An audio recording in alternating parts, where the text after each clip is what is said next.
श्रीपरमगुरुभ्यो नमः।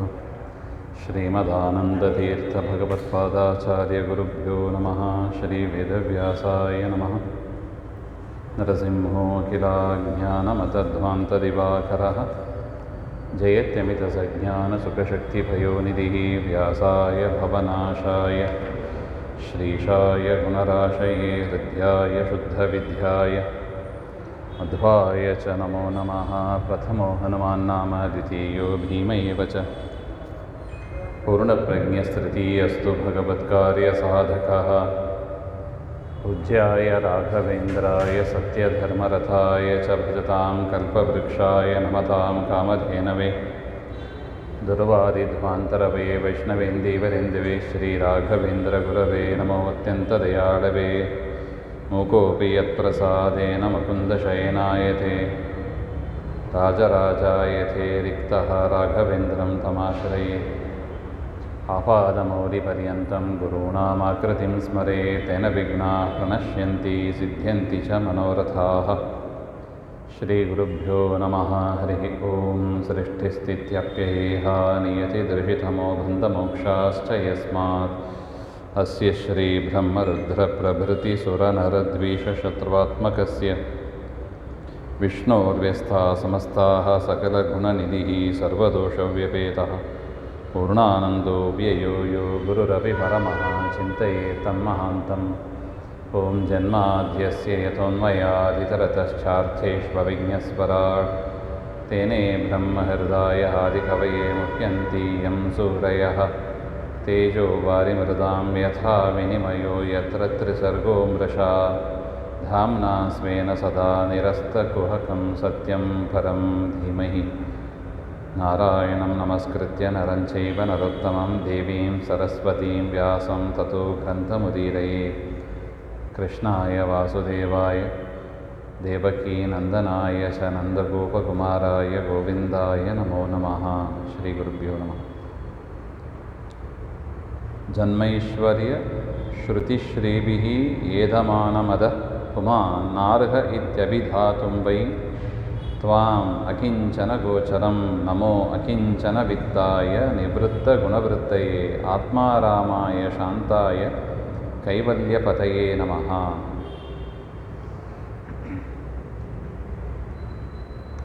ಯಾರಿಗೆ ಈ ಕಾಮ ಕ್ರೋಧ ಲೋಭ ಮೋಹ ಮದ ಮತ್ಸರ ಅಂತ ಅರಿಷಡ್ ವರ್ಗ ಹೇಳ್ತಾರೆ. ಯಾರಿಗೆ ಈ ಅರಿಷಡ್ ವರ್ಗ ಇದೆ ಅವರು ದೇವರ ಸ್ಮರಣೆ ಮಾಡಲಿಕ್ಕೆ ಆಗೋದಿಲ್ಲ. ದೇವರ ಸ್ಮರಣೆ ಮಾಡಲಿಕ್ಕೆ ಆಗೋದಿಲ್ಲ ಅಂದರೆ ಅವರಿಗೆ ದೇವರ ದರ್ಶನವೂ ಆಗೋದಿಲ್ಲ ಅಂತ ಇನ್ನೇನು ಹೇಳೋದು. ಯಾಕೆ? ಸ್ಮರಣೆ ಮಾಡ್ತಾ ಮಾಡ್ತಾ ಮಾಡ್ತಾ ಭಕ್ತಿ ಬೆಳೆಯುತ್ತದೆ. ಆ ಭಕ್ತಿಯಿಂದ ಪರಮಾತ್ಮ ಪ್ರಸನ್ನನಾಗಿ ಅಪರೋಕ್ಷ ಜ್ಞಾನವನ್ನು ಕೊಡ್ತಾನೆ ಹಾಗೆ ಅಂತ. ಆದರೆ ಈ ಕಾಮಕ್ರೋಧಾದಿಗಳು ಏನು ಮಾಡುತ್ತದೆ? ನಮ್ಮನ್ನು ಕಟ್ಟಿಹಾಕ್ತದೆ. ಕಟ್ಟಿಹಾಕಿ ವಿಷಯದ ಕಡೆ ಕಟ್ಟಿಹಾಕಿ ನಮಗೆ ದೇವರ ಸ್ಮರಣೆ ಆಗದಂತೆ ಮಾಡುತ್ತದೆ. ಸೊ ನಿಜವಾಗಲೂ ನಮ್ಮ ಶತ್ರು ಯಾರು? ನಮ್ಮ ಮನಸ್ಸೇ. ಮನಯೇವ ಮನುಷ್ಯಾನಾಂ ಕಾರಣಂ ಬಂಧಮೋಕ್ಷಯೋಹೋ ಆತ್ಮೈವ ಹ್ಯಾತ್ಮನೋ ಬಂಧು ಆತ್ಮೈವ ರಿಪುರಾತ್ಮನಃ ಅಂತ ಹೇಳ್ತಾರೆ. ಅದರಿಂದ ನಮ್ಮ ಶತ್ರು ಬೇರೆ ಎಲ್ಲೋ ಇಲ್ಲ, ಹೊರಗಡೆ ಇಲ್ಲ. ಶತ್ರು ಎಲ್ಲಿದ್ದಾನೆ? ಒಳಗಡೆ ಇದ್ದಾನೆ. ನಾವು ಹೊರಗಡೆ ಕಾಮ ಕ್ರೋಧ ಸಿಟ್ಟು ಗಿಟ್ಟು ಎಲ್ಲ ನಾವು ಹೊರಗೆ ತೋರಿಸೋದು. ಸುಖ ಆದರೂ ಹೊರಗೇನೆ, ದುಃಖ ಆದರೂ ಅದು ಹೊರಗನೆ. ನಮಗೆ ಎಲ್ಲ ನಮಗೆ ಹೊರಗಿಂದ ಅಂತ ತಿಳ್ಕೊಂಡಿದ್ದೀವಿ. ಇಲ್ಲ ಅಂತಾರೆ ಕುಂತಿದ್ದೀವಿ. ಎಲ್ಲವೂ ಕೂಡ ಒಳಗೆ ಆಗತಕ್ಕದ್ದು. ಮದಾಂಬ ವಿಚಾರವನ್ನು ಹೇಳಿದರು. ಆದರೆ ಕಾಮಕ್ರೋಧಾದಿ ಎಲ್ಲವನ್ನು ಕೂಡ ನಾವು ಇಟ್ಕೋಬೇಕು ಹಾಗೆ ಅಂತ ಅದರ ವಿಚಾರ.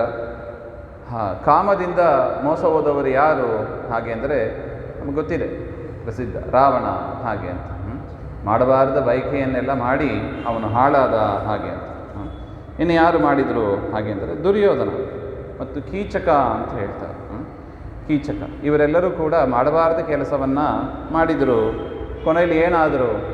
ಕೃಷ್ಣನ ಅಪಕೃಪೆಗೆ ಪಾತ್ರರಾದರು. ಕೃಷ್ಣ ಅವರನ್ನು ಅನುಗ್ರಹ ಮಾಡಲೇ ಇಲ್ಲ. ಅದೇ ರೀತಿಯಾಗಿ ಭಾಗವತದಲ್ಲಿ ಬರತಕ್ಕ ಅಜಾಮಿಳನು ಕೂಡ ಆ ಹೆಣ್ಣು ಮಕ್ಕಳ ಮೇಲೆ ಅತೀಯಾದ ಕಾಮ. ಯಯಾತಿ ರಾಜ ಮತ್ತು ಶ್ರೀನಿವಾಸ ಕಲ್ಯಾಣದಲ್ಲಿ ಬರ್ತದೆ ನೋಡಿ, ಮಾಧವ ಬ್ರಾಹ್ಮಣ ಇವರ ವಿಚಾರ ಅವರೇ ಮುಂದೆ ಆಕಾಶ ರಾಜನಾಗಿ ಬರೋದು ದೊಡ್ಡ ಯೋಗ್ಯತೆ.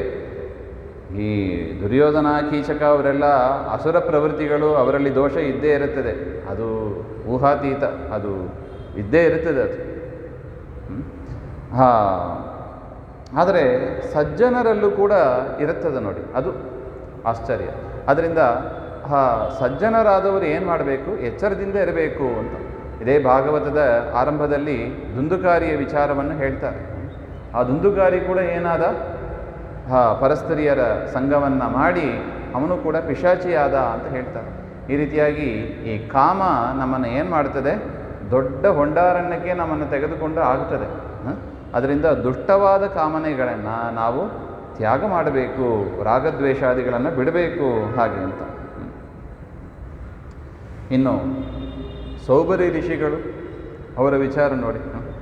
ಯಾವುದೋ ಎಂದು ಹೆಣ್ಣು ಮೀನು ಗಂಡು ಮೀನು ಸೇರಿದ್ದನ್ನು ನೋಡಿ 50 ರೂಪಾಯಿ ತೆಗೆದುಕೊಂಡು ಒಬ್ಬರೇ ಇದ್ದರು, 5,000 ಜನ ಆದರು ಅಂತ ಹೇಳ್ತಾ ಇದ್ದಾರೆ.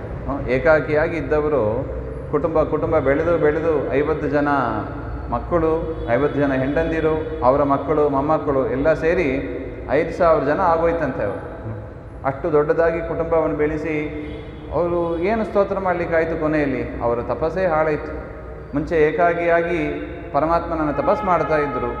ಇದಾದ ಮೇಲೆ ಆ ಕಾಮ ಯಾರನ್ನು ಕೂಡ ಅದು ಸುಮ್ಮನೆ ಬಿಡೋದಿಲ್ಲ ಹಾಗೆ ಅಂತ ಕೃಷ್ಣ ಭಗವದ್ಗೀತೆಯಲ್ಲಿ ಹೇಳ್ತಾನೆ. ಅದಕ್ಕೆ ಕಾಮ ಏಷಃ ಕ್ರೋಧ ಏಷಃ ಹಾಗೆ. ಇನ್ನು ಕೋಪ, ಕಾಮದ ಮಗುವೇ ಕೋಪ. ಕೋಪದಿಂದ ಹಾಳಾದವರು ಯಾರು ಹಾಗೆ ಅಂತ ನೋಡಿದರೆ, ಹಿಂದೆನೇ ನೋಡಿದ್ದೀವಿ, ದುರ್ವಾಸರು ಅಂಬರೀಷನಿಗೆ ಮಾಡಿದ ಆಭಿಚಾರಿಕ ಕೃತ್ಯ ತನ್ನಿಮಿತ್ತವಾಗಿ ಎಷ್ಟು ಒದ್ದಾಡಿದರು ನೋಡಿ. ಕಾಮ, ಆ ಕ್ರೋಧ ಎಷ್ಟು ಶತ್ರು ನೋಡಿ. ಬ್ರಹ್ಮಲೋಕಕ್ಕೆ ಹೋಗ್ತಾರೆ, ಶಿವಲೋಕಕ್ಕೆ ಹೋಗ್ತಾರೆ, ವಿಷ್ಣು ಲೋಕಕ್ಕೂ ಹೋಗ್ತಾರೆ. ಯಾಕೆ? ಮೊದಲೇ ಸಿಟ್ಟನ್ನು ಕಂಟ್ರೋಲ್ ಮಾಡಿಕೊಂಡಿದ್ರೆ ಇನ್ನೊಬ್ಬರನ್ನು ಕೇಳುವಷ್ಟು ಪರಿಸ್ಥಿತಿ ಇದ್ದಿಲ್ಲವ, ಇನ್ನೊಬ್ಬರನ್ನು ಯಾಚನೆ ಮಾಡಬೇಕಾದ ಪರಿಸ್ಥಿತಿ ಇದ್ದಿಲ್ಲವ. ಸಂಯಮದಿಂದ ಇರಬೇಕು ಅಂತಾರೆ, ಕ್ರೋಧವನ್ನು ಬಿಡಬೇಕು ಹಾಗೆ ಅಂತ. ಇನ್ನು ಭೃಗು ಋಷಿಗಳು ಎಲ್ಲ ಸಜ್ಜನರೇ. ಭೃಗು ಋಷಿಗಳು ತ್ರಿಮೂರ್ತಿ ಪರೀಕ್ಷೆ ಮಾಡ್ತೀವಿ ಅಂತ ಹೋದರು. ಏನು ಮಾಡಿದರು? ಸಿಟ್ಟು ತಡ್ಕೊಳ್ಳಿಕ್ಕಾಗಿಲ್ಲ, ಅವಮಾನ ಆದಾಗ ಅದು ತಡ್ಕೊಳ್ಳಿಕ್ಕಾಗಲ್ಲ. ರುದ್ರದೇವರ ಮೇಲೆ ಶಾಪ ಕೊಟ್ಟು ಬಂದರು. ನಿನಗೆ ಮೂರ್ತಿ ಪೂಜೆ ಆಗದೇ ಹೋಗಲಿ, ಲಿಂಗ ಪೂಜೆನೇ ಆಗಲಿ. ಇವತ್ತು ತನಕ ಹಾಗೆ ಇದೆ ನೋಡಿ, ಎಲ್ಲೂ ರುದ್ರನಿಗೆ ಮೂರ್ತಿ ಪೂಜೆ ಇಲ್ಲ, ಲಿಂಗಕ್ಕೆ ಪೂಜೆ. ಇನ್ನು ಬ್ರಹ್ಮದೇವರಿಗೆ ನೋಡಿ, ನಿನಗೆ ಮೂರ್ತಿ ಪೂಜೆನೇ ಇಲ್ಲದೇ ಹೋಗಲಿ. ಕಾಮದ ಆ ಕ್ರೋಧದ ಆ ಪರವಶದಲ್ಲಿ ಏನು ಮಾಡಿಬಿಡ್ತೀವಿ ನೋಡಿ. ಇವತ್ತಿಗೂ ಕೂಡ ಹಾಗೆ ಇದೆ, ಬ್ರಹ್ಮದೇವರಿಗೆ ಪೂಜೆನೇ ಇಲ್ಲ. ಇದು ಕ್ರೋಧದ ಒಂದು ಪರಿಣಾಮ ಹಾಗೆ ಅಂತ ಹೇಳ್ತಾರೆ. ಹಿಂದೆ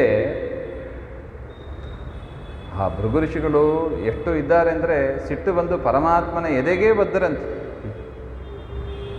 ಅದರಿಂದ ದೇವರು ಯಾರು ಏನು ಎಲ್ಲವನ್ನೂ ಮುಚ್ಚಿ ಮಾಡತಕ್ಕದ್ದು ಯಾವುದು? ಕೋಪ. ಕೋಪ ಬಂದುಬಿಟ್ರೆ ಸಾಕು, ಮೈ ಕೈ ಎಲ್ಲ ನಡುಗಿ ಹೋಗ್ತದೆ, ಎಲ್ಲ ಮುಚ್ಚಿ ಹೋಗ್ತದೆ. ಹಿಂದೆ ಒಂದು ಸಲ ಭೃಗು ಋಷಿಗಳ ಹೆಂಡತಿ, ಅವರು ಅಸುರರಿಗೆ ಏನೋ ಸಂಬಂಧ ಆಗಬೇಕು, ಅವರಿಗೆ ಆಹುತಿ ಕೊಡುವಂತೆ ಏನೋ ಒಂದು ವ್ಯವಸ್ಥೆ ಮಾಡಿ ಇಟ್ಟಿದ್ದರಂತೆ.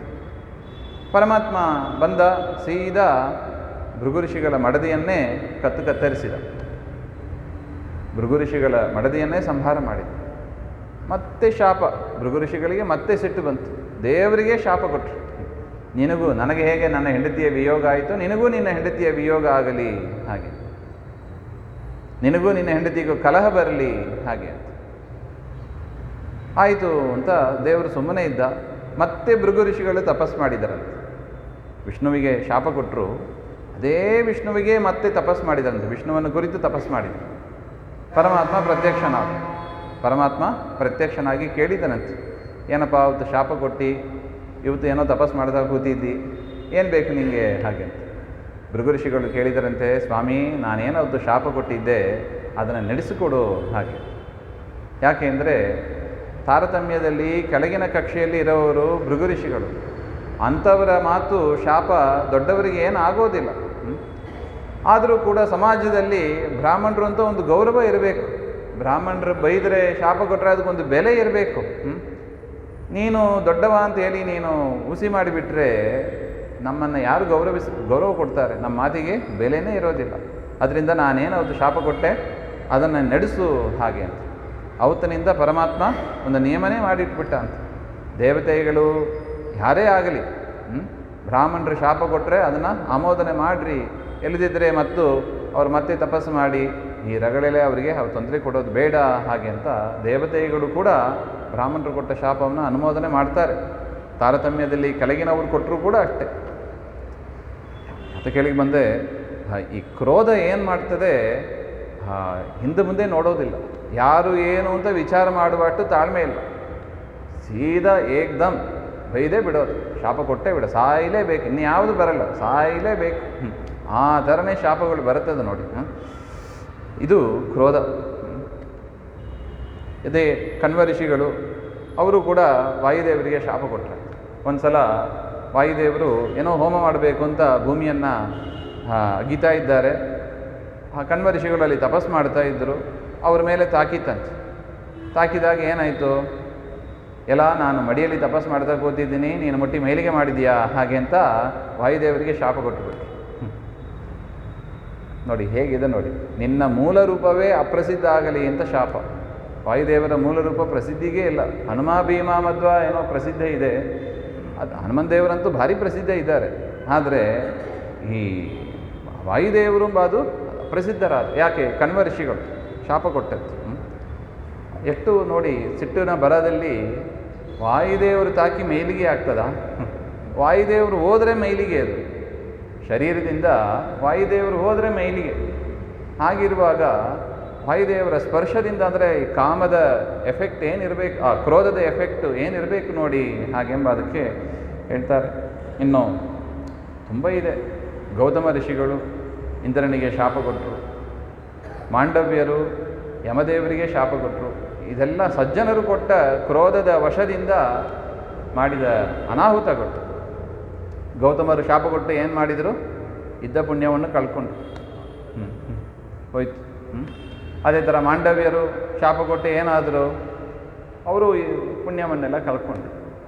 ಬೈದಷ್ಟು ಕೋಪ ಪಟ್ಟಷ್ಟು ನಾವು ನಮ್ಮ ಪುಣ್ಯವನ್ನು ಕಳ್ಕೋತೀವಿ ಅಷ್ಟೆ. ಅದರಿಂದ ಬ್ರಾಹ್ಮಣರು ಹೇಗಿರಬೇಕು? ಯಾವತ್ತಿಗೂ ಶಾಂತಚಿತ್ತರಾಗಿ ಇರಬೇಕು ಅಂತಾರೆ. ಆ ಶಾಂತಿಯನ್ನು, ಮನಃಶಾಂತಿಯನ್ನು ಕಳ್ಕೋಬೇಡಿ. ಮನಃಶಾಂತಿಯಿಂದ ಇದ್ದರೆ ಮಾತ್ರ ಮನಸ್ಸು ದೇವರ ಕಡೆ ಹೋಗೋದು. ಅದನ್ನೇ ಕುಂತಿದೇವಿ ಹೇಳ್ತಾ ಇದ್ದಾಳೆ. ಈ ಕಾಮ, ಕ್ರೋಧ, ಲೋಭ, ಮೋಹ, ಮದ ಬಂದುಬಿಟ್ರೆ ನಿನ್ನ ಸ್ಮರಣೆಯೇ ಆಗೋದಿಲ್ಲ, ಇನ್ನು ನಿನ್ನ ದರ್ಶನ ಎಲ್ಲಿಂದ ಆಗ್ತದೆ ಹಾಗೆ ಅಂತ ವಿಚಾರ. ಇನ್ನು ಮೋಹ ಹಾಗೆಂತ ನೋಡಿದ್ದೀವಿ ನೋಡಿ. ಧೃತರಾಷ್ಟ್ರನಿಗೆ ಅನೇಕ ವಿಧವಾದ ಮೋಹ ಇದೆ. ಪುತ್ರ ಮೋಹ ಇದೆ, ಸ್ನೇಹಿತ ಮೋಹ ಇದೆ, ಧನದ ಮೋಹ ಇದೆ, ನಾನಾ ವಿಧವಾದ ವೆರೈಟೀಸ್ ಆಫ್ ಮೋಹ ಇದೆ. ಒಬ್ಬೊಬ್ಬರಿಗೆ ಒಂದೊಂದು. ಪುತ್ರ ಮೋಹ ಯಾರಿಗಿತ್ತು? ಧೃತರಾಷ್ಟ್ರನಿಗೆ ಇತ್ತು. ಏನಾದ ನೋಡಿ. ಮತ್ತು ಕೈಕೇಯಿಗೂ ಇತ್ತು, ಸುರುಚಿಗೆ ಇತ್ತು ಅಂತ ಧ್ರುವನ ಚರಿತ್ರೆ ಬಂದಾಗ ಸುರುಚಿಗೆ ಇತ್ತು. ಏನು ಅಂತ? ತನ್ನ ಮಗ ಅವನಿಗೆ ರಾಜ್ಯ ಸಿಗಬೇಕು. ಸುನೀತಿ ಸವತಿ ಮಕ್ಕಳಿಗೆ ಏನೂ ಇಲ್ಲ, ಕೊಡಬಾರ್ದು, ಹೋಯ್ತು. ಇನ್ನು ಮಹಾಭಾರತದಲ್ಲಿ ಸತ್ಯವತಿ, ಶಂತನು ಸತ್ಯವತಿ ವಿವಾಹಿತರಾಗ್ತಾರೆ. ಆ ಸತ್ಯವತಿಯ ಬೆಳೆಸಿದವ ಬೆಸ್ತರ ರಾಜ ಅಂತ ಹೇಳ್ತಾರೆ. ಆ ಬೆಸ್ತರ ರಾಜನಿಗೆ ಏನಿತ್ತಂದರೆ, ಭೀಷ್ಮಾಚಾರ್ಯರು ಈ ರಾಜ್ಯಕ್ಕೆ ಆಸ್ತಿ ಪಾಸ್ತಿಗೆ ಬರಬಾರ್ದು. ಮತ್ತು ಯಾರಿಗೆ ಸಿಗಬೇಕು? ಸತ್ಯವತಿಯ ಮಕ್ಕಳಿಗೆ ಸಿಗಬೇಕು. ಹಾಗಿದ್ದರೆ ಸತ್ಯವತಿಯನ್ನು ಮದುವೆ ಮಾಡಿಕೊಡ್ತೀನಿ, ಇಲ್ಲದಿದ್ದರೆ ಸತ್ಯವತಿಯನ್ನು ಶಂತನು ರಾಜನಿಗೆ ಕೊಡೋದಿಲ್ಲ ಅಂತ ಹೇಳ್ಬಿಟ್ರು. ನೋಡಿ ಎಷ್ಟು ಮೋಹ ಇತ್ತು ನೋಡಿ. ತನ್ನ ಮಗಳಾದ ಸತ್ಯವತಿ ಮಕ್ಕಳಿಗೆ ರಾಜ್ಯ ಬರಬೇಕು, ಯಾರಿಗೆ ಬರಬಾರ್ದು? ಭೀಷ್ಮರಿಗೆ ಬರಬಾರ್ದು. ಏನಾಯಿತು ಕೊನೆಯಲ್ಲಿ? ಇಬ್ಬರು ಮಕ್ಕಳು ಹುಟ್ಟಿದ್ರು, ವಿಚಿತ್ರ ವೀರ್ಯ, ಚಿತ್ರಾಂಗದ ಅಂತ. ಚಿತ್ರಾಂಗದ ಇನ್ನೊಂದು ಚಿತ್ರಾಂಗದ ಗಂಧರ್ವನ ಜೊತೆಗೆ ಯುದ್ಧ ಮಾಡಿ ಸತ್ತ. ವಿಚಿತ್ರ ವೀರ್ಯ ಅಂಬಿಕಾ ಅಂಬಾಲಿಕಾ ಜೊತೆಗೆ ಕ್ಷಯರೋಗವನ್ನು ಪಡೆದು ಅವನು ಸತ್ತ. ಆ ಬೆಸ್ತರಾಜ ನೆನೆಸಿದ್ದಾಯ್ತಾ? ಸಂತಾನ ಇಲ್ಲದೆ ಸತ್ಯವತಿ ಮತ್ತೆ ಭೀಷ್ಮನನ್ನೇ ಪ್ರಾರ್ಥನೆ ಮಾಡ್ಕೋತಾಳೆ. ಅದಕ್ಕಾಗಿ ಭೀಷ್ಮರು ಪ್ರತಿಜ್ಞೆ ಮಾಡಿದ್ದು. ಈ ರೀತಿಯಾಗಿ ಆ ಒಂದು ಮೋಹ, ಅದು ಪುತ್ರ ಮೋಹ, ಪೌತ್ರ ಮೋಹ, ಇದೆಲ್ಲ ಭಾರಿ ವಿಚಿತ್ರ ಇದೆ, ಅಷ್ಟು ನಮ್ಮನ್ನು ತೊಂದರೆಗೆ ಒಳಗಾಗ್ತದೆ. ಇನ್ನು ಸ್ನೇಹಿತ ಮೋಹ, ಸ್ನೇಹಿತನಿಗಾಗಿ ಏನು ಬೇಕಾದ್ರೂ ಮಾಡ್ಲಿಕ್ಕೆ ತಯಾರಿರ್ತಾರೆ. ಯಾರು? ಕರ್ಣ. ಕರ್ಣ ದಾನಶೂರ ಕರ್ಣ ಅಂತ ಪ್ರಸಿದ್ಧ. ಆದರೆ ಆಚಾರ್ಯ ಹೇಳ್ತಾರೆ, ಅವನು ಯಾತಕ್ಕೆ ಅಷ್ಟು ದಾನ ಮಾಡಿದ ಹಾಗೆ ಅಂದರೆ, ದುರ್ಯೋಧನನಿಗೆ ಇದರಿಂದ ಕ್ಷೇಮ ಆಗಲಿ ಹಾಗೆ. ದುರ್ಯೋಧನನ ಕ್ಷೇಮಕ್ಕಾಗಿ ದಾನ ಹೊರತು ಯಾವುದಕ್ಕೆಲ್ಲ ಲಕ್ಷ್ಮೀನಾರಾಯಣ ಪ್ರೇರಣೆಯ ಲಕ್ಷ್ಮೀನಾರಾಯಣ ಪ್ರೀತ್ಯರ್ಥಂ ದೇವರ ಅನುಗ್ರಹ ಆಗಲಿ ಅಂತ ಇಲ್ಲ. ದುರ್ಯೋಧನ ಪ್ರೇರಣೆಯ ದುರ್ಯೋಧನ ಪ್ರೀತ್ಯರ್ಥಂ ಸಂಕಲ್ಪ. ಎಷ್ಟು ಸ್ನೇಹಿತರೆ ಎತ್ತಿಪಿ ನೋಡ್ರೆ ಒಳ್ಳೆಯ ಜನ, ದೊಡ್ಡ ದೇವತೆ ಸೂರ್ಯನ ದೇವತೆ, ಜೊತೆಗೆ ಸಹಸ್ರವರ್ಮ ಎನ್ನತಕ್ಕ ಅಸುರ, ಒಳಗೆ ನರಕಾಸುರ ಒಂದು ರೂಪದಿಂದ ಸೇರಿಕೊಂಡಿದ್ದಾನೆ. ಇಷ್ಟೆಲ್ಲ ಅನಾಹುತ. ಇದು ಸ್ನೇಹಿತರಲ್ಲಿ ಮಾಡತಕ್ಕ ಮೋಹ. ಈಗಂತೂ ನಾವು ತುಂಬ ಜನ ಕೇಳ್ತೀವಿ, ಜನ ಹಾಳಾಗೋದೇ ಸ್ನೇಹಿತರಿಂದ ಆ ವಯಸ್ಸಿನಲ್ಲಿ ಹಾಗೆ ಅಂತ. ಇನ್ನು ಪತ್ನಿಯ ಮೋಹ. ಪತ್ನಿಯ ಮೋಹ ಇದೇ ಭೀಷ್ಮಾಚಾರ್ಯರ ಪೂರ್ವಜನ್ಮ ವೃತ್ತಾಂತ. ದ್ಯುನಾಮಕ ವಸುವಾಗಿ ಅವರಿಗೆ ವರಾಂಗಿ ಅಂತ ಹೆಂಡತಿ, ದ್ಯುನಾಮಕ ವಸುವಿನ ಹೆಂಡತಿ ವರಾಂಗಿ. ಅವರ ಸ್ನೇಹಿತಿ, ಅವರು ಭೂಮಿಯಲ್ಲಿ ರಾಜನಾಗಿದ್ದರು. ಆ ರಾಜನ ಹೆಂಡತಿಯು ಕೂಡ ವರಾಂಗಿ ಅಂತ. ಭೂಲೋಕದ ವರಾಂಗಿ, ದೇವಲೋಕದ ವರಾಂಗಿ, ಇಬ್ಬರಿಗೂ ಮೈತ್ರಿ. ಇವಳು ವರಾಂಗಿ ಕೇಳಿದಳಂತೆ, ನನಗೆ ಮುಪ್ಪು ಬೇಗ ಬಂದ್ಬಿಡುತ್ತದೆ, ಅದರಿಂದ ಅಮೃತ ಬೇಕು ಹಾಗೆ. ವರಾಂಗಿ ಹೇಳಿದಳು, ಅದಕ್ಕೇನಂತೆ, ಈ ನಂದಿನಿ, ವಸಿಷ್ಠರ ಹತ್ರ ನಂದಿನಿ ಅಂತ ಒಂದು ಆಕಳಿತ್ತು, ಅದರ ಹಾಲು ಕುಡಿದ್ರೆ ಚೆನ್ನಾಗಿರ್ತೀವಿ ಹಾಗೆ, ಅಷ್ಟು ಬೇಗ ಮುಪ್ಪು ಬರೋದಿಲ್ಲ ಹಾಗೆ ಅಂತ ಹೇಳಿ ತನ್ನ ಪತಿ ಅವರನ್ನು ಪ್ರಚೋದನೆ ಮಾಡಿದರು. ಆ ದ್ಯುನಾಮಕ ವಸು ಅವ್ರ ಜೊತೆಗೆ ಇನ್ನು ಉಳಿದ 7 ವಸು ಎಲ್ಲರೂ ಕೂಡ ಸೇರಿ ವಸಿಷ್ಠರ ಸಮೀಪದಲ್ಲಿ ಹೋಗಿ ಆ ನಂದಿನಿ ಆಕಳನ್ನು ಕದ್ದುಕೊಂಡು ಬರ್ತಾರೆ. ಆಗ ಆ ವಸಿಷ್ಠರಲ್ಲಿ ಬ್ರಹ್ಮದೇವರು ಪ್ರವಿಷ್ಟರಾಗಿ ಶಾಪ ಕೊಡ್ತಾರೆ, ಭೂಮಿಯಲ್ಲಿ ಹುಟ್ಟ್ರಿ ಹಾಗೆ. ಸೊ ಭೀಷ್ಮರು ಹುಟ್ಟೋದಕ್ಕೆ ಕಾರಣವಾಯಿತು ಯಾರು? ಆ ಪತ್ನಿಯ ಮೋಹ. ಅಲ್ಲ, ಒಂದು ಮಾತು ಕೇಳಬಾರ್ದ? ಪತಿಯಾದವ ಹೇಗಿರಬೇಕು? ಇಷ್ಟು ಹೆಂಡತಿ ಹೇಳಿದನೆಲ್ಲ ಕೇಳಿಕೊಂಡು ಇರಬಾರ್ದು ಎಂಬ ಅದಕ್ಕೆ ಇದು ಒಂದು ದೃಷ್ಟಾಂತ ನೋಡಿ. ಇನ್ನು ಧನಮೋಹ, ಸಂಪತ್ತಿನ ಮೋಹ ಇರ್ತದೆ ನೋಡಿ. ಅಂದರೆ ಧನಮೋಹ ಅಂದರೆ ನಮಗಿನ್ನೂ ಬಂದಿರೋದಿಲ್ಲ. ಧನ ಬಂದ ಮೇಲೆ ಬರತಕ್ಕದ್ದು, ಸಂಪತ್ತು ಬಂದ ಮೇಲೆ ಬರತಕ್ಕದ್ದು ಅದನ್ನು ಮದ ಅಂತ ಕರೀತಾರೆ. ಹಣದ ಆಸೆಗಾಗಿ ಮೋಹಪಟ್ಟು ನಾವು ಕೆಲವುದನ್ನು ಮಾಡ್ತೇವೆ, ಅದು ಮೋಹ ಅಂತ. ಒಬ್ಬ ಗೊತ್ತಾಯಿತು, ಪರೀಕ್ಷಿತ ರಾಜನಿಗೆ ತಕ್ಷಕ ಕಚ್ಚಿ 7 ದಿವಸದಲ್ಲಿ ಸಾಯ್ತಾನೆ ಹಾಗೆ ಅಂತ. ತಕ್ಷಕ ಹೋಗ್ತಾ ಇದ್ದನಂತೆ, ಪರೀಕ್ಷಿತನ ಹತ್ರ ಕೊಲ್ಲಬೇಕು ಹಾಗೆ ಅಂತ. ದಾರಿಯಲ್ಲಿ ಒಂದು ಬ್ರಾಹ್ಮಣ ಸಿಕ್ಕಿದನಂತೆ. ಆ ಬ್ರಾಹ್ಮಣನನ್ನು ಕೇಳ್ತಾನೆ, ಅಲ್ಲ ಏನಪ್ಪ ಎಲ್ಲಿ ಹೋಗ್ತಾ ಇದ್ದಿ ಹಾಗೆ. ಅಲ್ಲ, ತಕ್ಷಕ ಬರ್ತಾನಂತೆ, ನಮ್ಮ ರಾಜ ಪರೀಕ್ಷಿತ್ ಅವರನ್ನು ಹಾವು ಕಚ್ಚಿದಂತೆ, ನಾನು ಅದಕ್ಕೆ ಔಷಧಿ ಹಾಕಾನಂತ ಹೋಗ್ತಾ ಇದ್ದೀನಿ ಹಾಗೆ. ಅಲ್ಲವೋ, ನಿನಗೆ ನಾನು ವಿಷಹರ ವೈದ್ಯ, ನನಗೆ ಸಾಮರ್ಥ್ಯ ಇದೆ ಅಂತ ಹೇಳ್ಕೊತಾನೆ.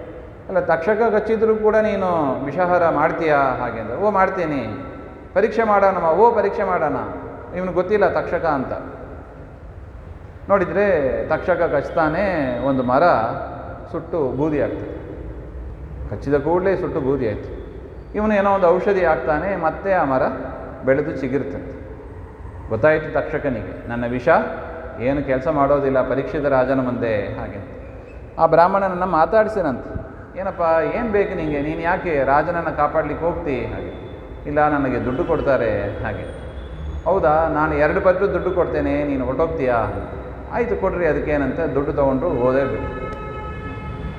ಹಣದ ಆಸೆಯಿಂದ ವೈದ್ಯ ವೃತ್ತಿಯಲ್ಲಿ ಇರತಕ್ಕವರು ಎಂತೆಂಥ ಕಾರ್ಯಗಳನ್ನು ಮಾಡ್ತಾರೆ ನೋಡಿ.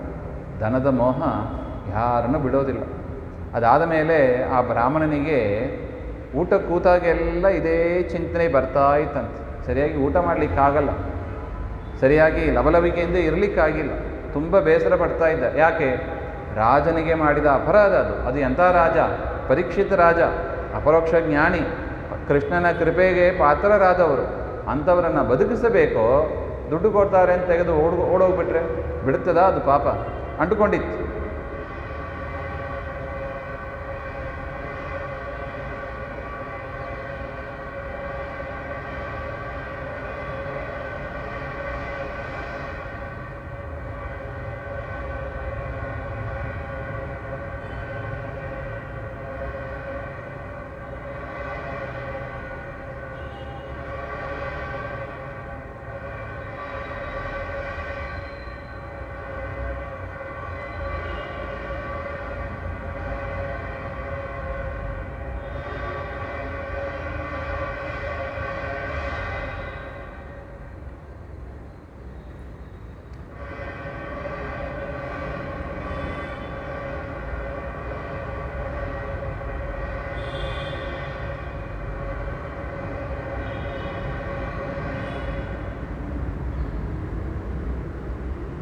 ಆಗ ಆ ಬ್ರಾಹ್ಮಣ ಒಂದು ಋಷಿಗಳ ಹತ್ರ ಹೋಗಿ ಕೇಳ್ತಾನೆ, ಈ ರೀತಿಯಾಗಿ ನನಗೆ ತೊಂದರೆಯಾಗಿದೆ ಹಾಗೆ ಅಂತ ಹೇಳಿದಾಗ, ತಿರುಮಲೆಯಲ್ಲಿ ಇರತಕ್ಕ ಸ್ವಾಮಿ ಪುಷ್ಕರಣಿಯಲ್ಲಿ ಹೋಗಿ ಸ್ನಾನ ಮಾಡಿ ದೇವರ ದರ್ಶನ ಮಾಡಿ ಸೇವೆ ಮಾಡಿ ನಿಮಗೆ ಇದೆಲ್ಲ ಪರಿಹಾರ ಆಗ್ತದೆ ಅಂತ ಹೇಳಿದಾಗ ಅದು ಆ ರೋಗ ಎಲ್ಲ ಸರಿಯಾಯಿತು ಅಂತ ಹೇಳ್ತಾರೆ.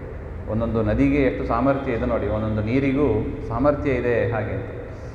ಈ ರೀತಿಯಾಗಿ ಆ ದನದ ಮೋಹ ಇದು ನಮ್ಮನ್ನು ತುಂಬ ದಾರಿ ತಪ್ಪಿಸತಕ್ಕದ್ದು ಹಾಗೆ ಅಂತ. ಅಂಥವರಿಗೆ ದೇವರ ಸ್ಮರಣೆ ಇದೆಲ್ಲ ಬರೋದು ಕಷ್ಟ ಇದೆ ನೋಡಿ, ಅದನ್ನು ಹೇಳ್ತಾ ಇದ್ದಾರೆ.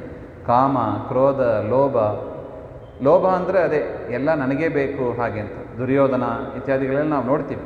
ಯಶೋಧ ಮಾತೆಗೆ ಇತ್ತಂತೆ, ಯಶೋಧ ಮಾತೆಗೂ ಲೋಭ ಅಂದರೆ ಒಂದು ಸಲ ಕೃಷ್ಣ ತಾನು ಹಸಿವಾಯಿತು ಅಂತ ಬಂದ, ಯಶೋಧ ಮಾತೆ ಎದೆ ಹಾಲನ್ನು ಕುಡಿಸ್ತಾ ಇದ್ದಾಳೆ. ಒಳಗೆ ಒಲೆಯಲ್ಲಿ ಹಾಲಿಟ್ಟಿದ್ದಾರೆ, ನೋಡಿದರೆ ಹಾಲು ಉಕ್ಕಿ ಹೋಗ್ತಾ ಇದೆ. ಕೃಷ್ಣ ಯಶೋಧ ಮಾತೆಯನ್ನೇ ಮುಖ ಕೊಟ್ಟು ನೋಡ್ತಾ, ದಿಟ್ಟಿಸಿ ನೋಡ್ತಾ ಅನುಗ್ರಹ ಮಾಡ್ತಾ ಇದ್ದಾನಂತೆ. ಇವಳು ನೋಡಿದರೆ ಒಳಗೆ ಹಾಲು ಹಾಲು ಹಾಲು ಅಂತ ಕೃಷ್ಣನನ್ನೇ ಕಲಗಾಕಿದ್ರು, ಹೋಗಿ ಹಾಲನ್ನು ಇಳಿಸೋದಕ್ಕೆ ಅಂತ ಹೋಗ್ಬಿಟ್ಟು. ಕೃಷ್ಣನಿಗೆ ಅನ್ನಿಸ್ತಂತೆ, ನನ್ನ ದೃಷ್ಟಿ ಬೀಳಬೇಕು ಅಂತ ಋಷಿಗಳು ಚಳಿ, ಮಳೆ, ಗಾಳಿ, ಬಿಸಿಲು ನೋಡದೆ ತಪಸ್ ಮಾಡ್ತಾ ಇದ್ದಾರೆ. ಯಾತಕ್ಕೆ? ಒಂದು ಕ್ಷಣದ ದರ್ಶನಕ್ಕಾಗಿ. ನಾನು ಇವಳನ್ನೇ ಅನುಗ್ರಹ ಮಾಡ್ತಾ ನೋಡ್ತಾ ಇದ್ದರೆ ನನಗಿಂತ ಇವಳಿಗೆ ಏನು ದೊಡ್ಡದಾಯಿತು? ಹಾಲು ದೊಡ್ಡದಾಯಿತು. ಲೋಭ ಇದೆ ಅಂತ ನೋಡಿ, ಇದನ್ನೇ ಲೋಭ ಅಂತ ಕರೆಯೋದು. ಕೃಷ್ಣ ಸಿಕ್ಕಿದಾಗ ಏನು ಮಾಡಬೇಕು? ಕೃಷ್ಣನ ಮುಂದೆ ಯಾವುದು ದೊಡ್ಡದಲ್ಲ ಅಂತ ಎಲ್ಲವನ್ನು ಬಿಡಲಿಕ್ಕೆ ತಯಾರಾಗಬೇಕು. ನಮಗೆ ಆ ಮನೋಪಕ್ವತೆ ನಾವು ಬೆಳೆಸ್ಕೋಬೇಕು. ಆ ರೀತಿಯಾಗಿ ಲೋಭ ಇತ್ತು ಅಂತ. ಇನ್ನು ಪುರಂದರದಾಸರ ಚರಿತ್ರೆ, ಆ ಬ್ರಾಹ್ಮಣ ವೇಷದಲ್ಲಿ ಪರಮಾತ್ಮನೇ ಬಂದು ಕೇಳ್ತಾನೆ, ಮಗನ ಉಪನಯನಕ್ಕೆ ಕೊಡು ಹಾಗೆ ಅಂತ. ಏನು ಮಾಡಿದರು? ನವಕೋಟಿ ನಾರಾಯಣ ಹಾಗೆ ಅಂತ. ಬಿಡಿ ಕಾಸು ಕೊಟ್ಟಿಲ್ಲ. ಕೊನೆಯಲ್ಲಿ ಮೂಗುತಿಯನ್ನೇ ತೆಗೆದುಕೊಂಡು ಹೋಗಿ ದೇವರು ಎಷ್ಟು ಅನುಗ್ರಹ ಮಾಡಿದ ನೋಡಿ. ಈ ರೀತಿಯಾಗಿ ಲೋಭ ಬಂದುಬಿಟ್ರೆ ದೇವರು, ದಿನರು, ದಾನ ಯಾವುದು ನಡೆಯೋದಿಲ್ಲ. ಎಷ್ಟು ನೀಚವಾದ ಬುದ್ಧಿ ನೋಡಿ ಇದೆಲ್ಲ. ಇದನ್ನು ಮನಗಾಣಬೇಕು ನಾವು, ನಮ್ಮಲ್ಲಿ ಬಾರದಂತೆ ನೋಡ್ಕೋಬೇಕು. ಕಾಮ, ಕ್ರೋಧ, ಲೋಭ, ಮೋಹ, ಮದ. ಕೆಲವರಿಗೆ ಹುಟ್ಟಿನ ಮದ ಇರ್ತದೆ, ಅಲ್ಲೂ ತುಂಬ ವೆರೈಟೀಸ್ ಇದೆ. ಮದದಲ್ಲೂ ತುಂಬ ವೆರೈಟೀಸ್ ಇದೆ. ಯಾವುದು? ಹುಟ್ಟಿನ ಮದ. ಆನೆಗಿತ್ತು ನೋಡಿ, ಗಜೇಂದ್ರನಿಗೆ. ಅದಕ್ಕೆ ತಾನು ಆನೆ ಅನ್ನತಕ್ಕ ಮದ ಇತ್ತಂತೆ. ಇದೇನು ಸಣ್ಣ, ಆರಂಭದಲ್ಲಿ ಮೊಸಳೆ ಕಚ್ಚಿದಾಗ ಇದೇನು ಸಣ್ಣ ಮೊಸಳೆ, ಇದೇನು ಮಾಡ್ತದೆ, ಇದನ್ನು ನಾನು ಎಳ್ಕೊಂಡು ಹೋಗ್ಬಿಡ್ತೀನಿ, ನನಗೆ ಎಷ್ಟು ಬಲ ಇದೆ ಹಾಗೆ ಅಂತ ತನ್ನ ಆನೆಯಾಗಿ ಇದ್ದದ್ದಕ್ಕೆ ಅದಕ್ಕೆ ಭಾರಿ ಮದ ಇತ್ತಂತೆ. ಆನೆಯಾಗಿದ್ದದ್ದಕ್ಕೆ ಅಷ್ಟು ಬಲ ನನಗೆ. ಹೌದು, ಆನೆಗೆ ಬಲ ಜಾಸ್ತಿ, ಆ ಯೋನಿಯಲ್ಲಿ ಹುಟ್ಟುವವರಿಗೆ ಬಲ ಜಾಸ್ತಿ ಇರುತ್ತದೆ ಅಂತ. ಆದರೂ ನೀರಿನಲ್ಲಿ ಮೊಸಳೆಗೆ ಬಲ ಜಾಸ್ತಿ ಅಂತ. ಆನೆಯ ಮೇಲೆ ಎಳ್ಕೊಂಡು ಹೋಗೋದು ನೆಲಕ್ಕೆ, ಮತ್ತೆ ಮೊಸಳೆ ವಾಪಸ್ ನೀರಿಗೆ ಎಳ್ಕೊಂಬರೋದು. ಈ ರೀತಿಯಾಗಿ ಅನೇಕ ಬಾರಿ ಆಯಿತು ಅಂತ, 1000 ವರ್ಷ ಆಯಿತು ಅಂತಾರೆ ಈ ರೀತಿಯಾಗಿ. ಅದರಿಂದ ಜನ್ಮಮದ ಅಂತಾರೆ ಇದನ್ನು, ಕುಲಮದ, ಜನ್ಮಮದ ಹಾಗೆ ಅಂತ. ಆ ಸುರುಚಿಗೆ ಇತ್ತು ನೋಡಿ, ಸುರುಚಿಗೆ ಇತ್ತು. ಧ್ರುವರಾಜನಿಗೆ ಹೇಳ್ತಾರೆ ಏನಂತ, ನನ್ನ ಹೊಟ್ಟೆಯಲ್ಲಿ ಹುಟ್ಟಿ ಬರಬೇಕು. ಸುನೀತಿಯ ಹೊಟ್ಟೆಯಲ್ಲಿ ಹುಟ್ಟಿ ಬಂದರೆ ವರ್ಕೌಟ್ ಆಗೋದಿಲ್ಲ, ಅಪ್ಪನ ತೊಡೆ ಮೇಲೆ ಕೂಡಲಿಕ್ಕೆ ಆಗೋದಿಲ್ಲ. ನನ್ನ ಹೊಟ್ಟೆಯಲ್ಲಿ ಹುಟ್ಟಿ ಬರಬೇಕು ನೀನು, ನಾನು ನನ್ನ ಹುಟ್ಟು ಎಷ್ಟು ಶ್ರೇಷ್ಠ ನೋಡಿ ಹಾಗೆ ಅಂತ, ನನ್ನಲ್ಲಿ ಹುಟ್ಟಿ ಬರಬೇಕು. ಜನ್ಮಮದ ಅಂತಾರೆ ಇವುಗಳನ್ನು, ಅದು ಇರಬಾರ್ದು ಹಾಗೆ ಅಂತ ಒಟ್ಟು. ಇನ್ನು ಕೆಲವರಿಗೆ ವಿದ್ಯಾಮದ. ಅಲ್ಲಿ ಶ್ವೇತಕೇತು, ಉದ್ದಾಲಕ ಶ್ವೇತಕೇತು ಹಾಗೆ. ಅವನು ಶ್ವೇತಕೇತು ಹೋಗಿ ವಿದ್ಯಾಭ್ಯಾಸ ಮಾಡಿ ಬರ್ತಾನೆ. ಬರುವಾಗಲೇ ಭಾರಿ ಅಹಂಕಾರ ಇತ್ತಂತೆ ಅವನಿಗೆ, ಮುಖದಲ್ಲಿ ನೋಡಿದರೆ ಗೊತ್ತಾಗ್ಬಿಡುತ್ತೆ ಅಹಂಕಾರ ಇತ್ತು ಹಾಗೆ ಅಂತ. ತಂದೆ ಗೊತ್ತಾಯಿತು, ನೀನು ಸರಿಯಾಗಿ ಅಧ್ಯಯನ ಮಾಡಿಲ್ಲ ನೀನು ಹಾಗೆ ಅಂತ. ಈ ಘಟದಲ್ಲಿ ಯಾವತ್ತೂ ಅಷ್ಟೇ, ಅರ್ಧ ನೀರಿದ್ದರೆ ಏನಾಗ್ತಾ ಇದೆ, ಅದು ಮೇಲಕ್ಕೆ ಅಲುಗಾಡ್ತಾ ಇರ್ತದೆ.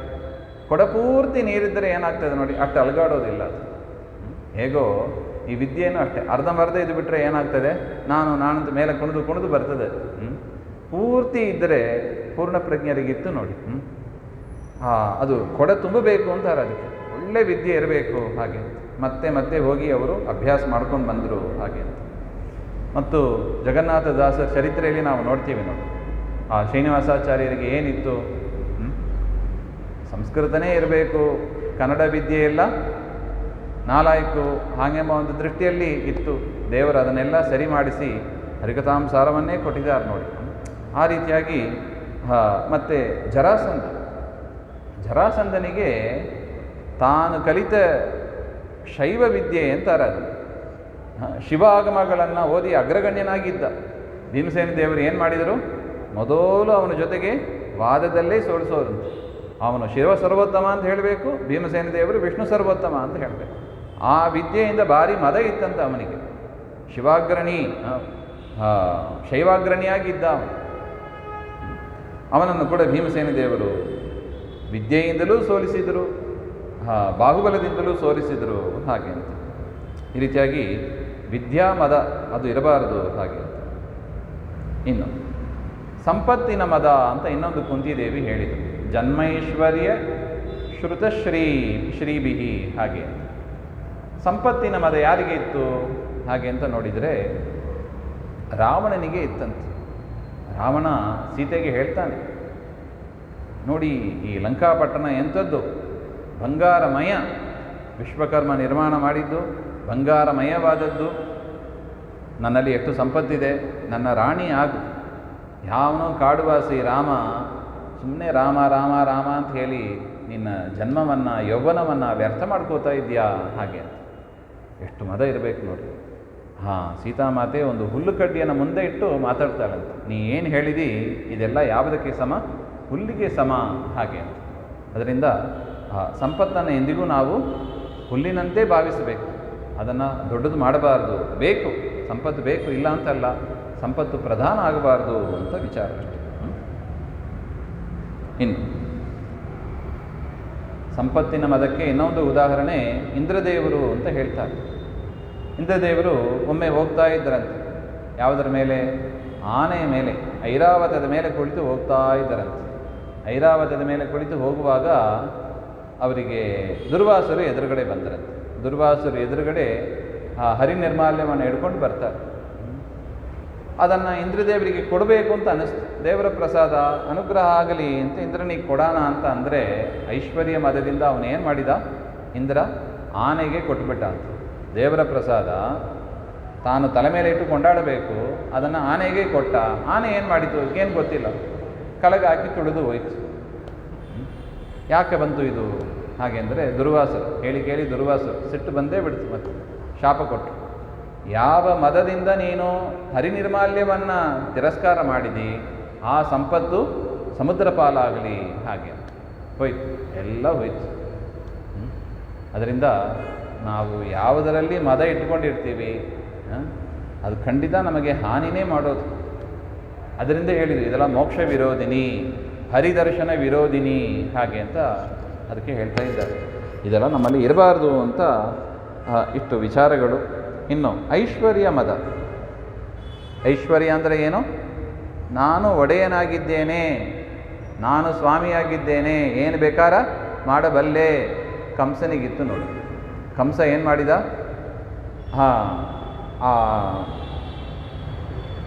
ಅಶರೀರವಾಣಿ ಆಯಿತು. ದೇವಕಿಯ ಗರ್ಭದಲ್ಲಿ ಹುಟ್ಟುವ ಮಗುವೇ ನಿನಗೆ ಮಾರಕ ಹಾಗೆ ಅಂತ ಹೇಳಿದಾಗ ದೇವಕಿಯನ್ನು ಕೊಲ್ಲುವ ಪ್ರಯತ್ನ ಮಾಡಿದ. ವಸುದೇವ ತಡೆದು ನಿಲ್ಲಿಸಿದಾಗ ಅವರ ಮಕ್ಕಳನ್ನೆಲ್ಲ ಕೊಡ್ತೇನೆ ಅಂತ ಪ್ರತಿಜ್ಞೆ ಮಾಡ್ತಾನೆ, ಮಕ್ಕಳನ್ನೆಲ್ಲ ಕೊಡ್ತಾನೆ.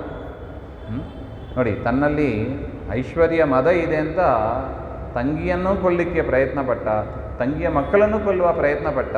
ಅಷ್ಟು ಮಾತ್ರ ಅಲ್ಲ, 7ನೇ ಮಗು ಸಿಕ್ಕಲಿಲ್ಲ, 8ನೇ ಮಗು ಹೆಣ್ಣು ಮಗು ಅಂತ ಅವನಿಗೆ ಗೊತ್ತಾಯಿತು. ಕೃಷ್ಣ ಹೋದದ್ದು ಗೊತ್ತಿಲ್ಲ, ನಂದಗೋಕುಲಕ್ಕೆ ಹೋಗಿ ದುರ್ಗಾ ಬಂದದ್ದು ಅದೆಲ್ಲ ಯಾವುದು ಗೊತ್ತಿಲ್ಲ ಅವನಿಗೆ. ಆ 8ನೇ ಮಗು ಹೆಣ್ಣು ಮಗುವನ್ನು ಕೂಡ ಕೊಲ್ಲಿಕ್ಕೆ ಹೋಗ್ತಾನೆ. ಆಗ ಆಕಾಶದಲ್ಲಿ ಹಾರಿ ನಿನ್ನನ್ನು ಕೊಲ್ಲುವವ ಬೇರೆ ಕಡೆ ಇದ್ದಾನೆ, ಸುಮ್ಮನೆ ನನ್ನ ಯಾಕೆ ಕೊಲ್ತಿ ಅಂತ ಇಷ್ಟು ವಿಚಾರ ಆದ ಮೇಲೆ ಅವನೊಂದು ಮೀಟಿಂಗ್ ಮಾಡಿದನಂತೆ. ಮೀಟಿಂಗ್ ಮಾಡಿ ಏನು ಮಾಡಿದ ನೋಡಪ್ಪ, ನಾರದರು ಕೂಡ ಬಂದು ಹೇಳಿದರು, ಈ ವಸುದೇವ ದೇವಕಿಯರು ಇವರೆಲ್ಲರೂ ಕೂಡ ದೇವತೆಗಳು, ದೇವತಾ ಪಕ್ಷಪಾತಿಯವರು. ಕಂಸ ನೀನು ನಿನ್ನ ಭೃತ್ಯರೆಲ್ಲ ಅಸುರರು, ಅವರನ್ನು ಕೊಲ್ಲಬೇಕು ಅಂತ ಬಂದಿರೋರು. ದೇವಾಸುರ ಯುದ್ಧ ಪ್ರಸಿದ್ಧ, ಯಾವ ಕಾಲದಲ್ಲೂ ಆಗ್ತಾ ಇರುತ್ತೆ. ಹಾಗಿರುವಾಗ ಅದಕ್ಕೆ ತಕ್ಕಂತೆ ನೀನು ಕಾರ್ಯವನ್ನು ಮಾಡು ಹಾಗೆ ಅಂತ ನಾರದರು ಹೇಳಿ ಹೊಟ್ಟೋದು. ಇವನು ಮತ್ತೆ ಮೀಟಿಂಗ್ ಮಾಡಿದ ಕಂಸ.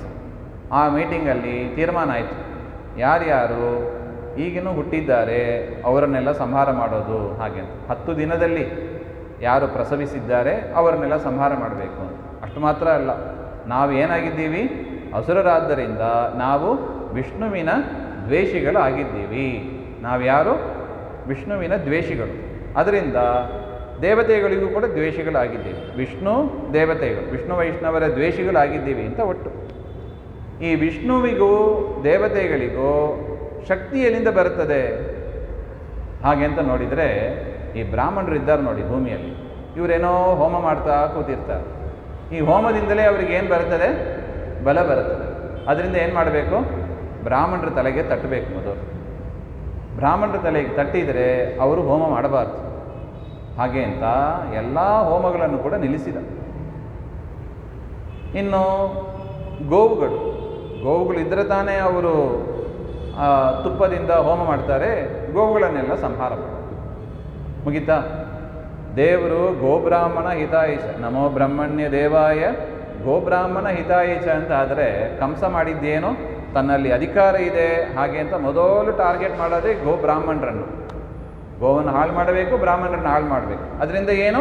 ದೇವತೆಗಳಿಗೆ, ವಿಷ್ಣುವಿಗೆ ಆಹುತಿ ಸಿಕ್ಕೋದಿಲ್ಲ. ಅದರಿಂದ ಅವರು ಬಲ ಕುಂಠಿತರಾಗ್ತಾರೆ. ಅದರಿಂದ ಅವರನ್ನು ಗೆಲ್ಲೋದು ಈಸಿ ಆಗ್ತದೆ, ಅವ್ರನ್ನ ಸೋಲಿಸೋದು, ಸಾಯಿಸೋದು ಈಸಿ ಆಗ್ತದೆ. ಇದು ಅವನ ವಿಚಾರ. ಅದಕ್ಕಾಗಿ ಮೊದಲು ಟಾರ್ಗೆಟ್ ಮಾಡಿದ್ದು ಗೋಬ್ರಾಹ್ಮಣರ. ಕುಂತಿದೇವಿ ಹೇಳ್ತಾರೆ, ಈ ರೀತಿಯಾಗಿ ಬುದ್ಧಿ ಇದ್ದರೆ ದೇವರ ದರ್ಶನ ಆಗೋದಿಲ್ಲ, ದೇವರ ಅನುಗ್ರಹ ಆಗೋದಿಲ್ಲ ಹಾಗೆ ಅಂತ. ಸೊ ಅಧಿಕಾರ ಇದೆ ಅಂತ ಹೇಳಿ ದುಷ್ಪ್ರಯೋಗವನ್ನು ನಾವು ಮಾಡಬಾರದು ಹಾಗೆ ಅಂತ. ಇದೇ ರೀತಿಯಾಗಿ ಕಥೆನೇ ಕಾರ್ತವೀರ್ಯಾರ್ಜುನನು ಬಂತು. ಕಾರ್ತವೀರ್ಯಾರ್ಜುನ ಕೂಡ ಏನು ಮಾಡಿದ? ಆ ಹಸು ವಸಿಷ್ಠರಲ್ಲ, ನಂದಿನಿ ಹಸು ವಸಿಷ್ಠರ ಹತ್ರನೇ ಇತ್ತು. ಅವರ ಹತ್ರದಿಂದ ಅದನ್ನು ಕದಿಬೇಕು ಅಂತ ಹೋಗ್ತಾನೆ. ಅಲ್ಲಿ ತನ್ನ ಭಟರಿಗೆಲ್ಲ ಆಜ್ಞೆ ಮಾಡ್ತಾನೆ, ವಸಿಷ್ಠರ ಗೋವನ್ನು ಕದ್ಕೊಂಡ್ಬನ್ನಿ ಹಾಗೆ. ಆಗ ವಸಿಷ್ಠರು ಆ ನಂದಿನಿ ತಾವೇ ಸೈನ್ಯವನ್ನು ಸೃಷ್ಟಿ ಮಾಡಿ ಅವ್ರನ್ನೆಲ್ಲ ಎದುರಿಸಿದು. ತದನಂತರ ಪರಶುರಾಮ ದೇವರು ಆ ಕಾರ್ತವೀರ್ಯಾರ್ಜುನನನ್ನು ಕೂಡ ಸಂಹಾರ ಮಾಡ್ತಾರೆ ಹಾಗೆ. ತಮ್ಮಲ್ಲಿ ಇರುವ ಅಧಿಕಾರವನ್ನು ಏನು ಮಾಡಬಾರ್ದು? ದುಷ್ಪ್ರಯೋಗ ಮಾಡಬಾರ್ದು ಹಾಗೆ ಎಂಬ ಒಂದು ವಿಚಾರವನ್ನು ನಮಗೆ ತಿಳಿಸಿಕೊಡ್ತಾ ಇದೆ. ಅದನ್ನೇ ಕುಂತಿದೇವಿ ಹೇಳ್ತಾ ಇದ್ದಾರೆ. ಕಾಮ, ಕ್ರೋಧ, ಲೋಭ, ಮೋಹ, ಮದ, ಮತ್ಸರ. ಮತ್ಸರ ಯಾರಲ್ಲಿ ಇತ್ತು ಹಾಗೆ ಅಂತ ನೋಡಿದರೆ,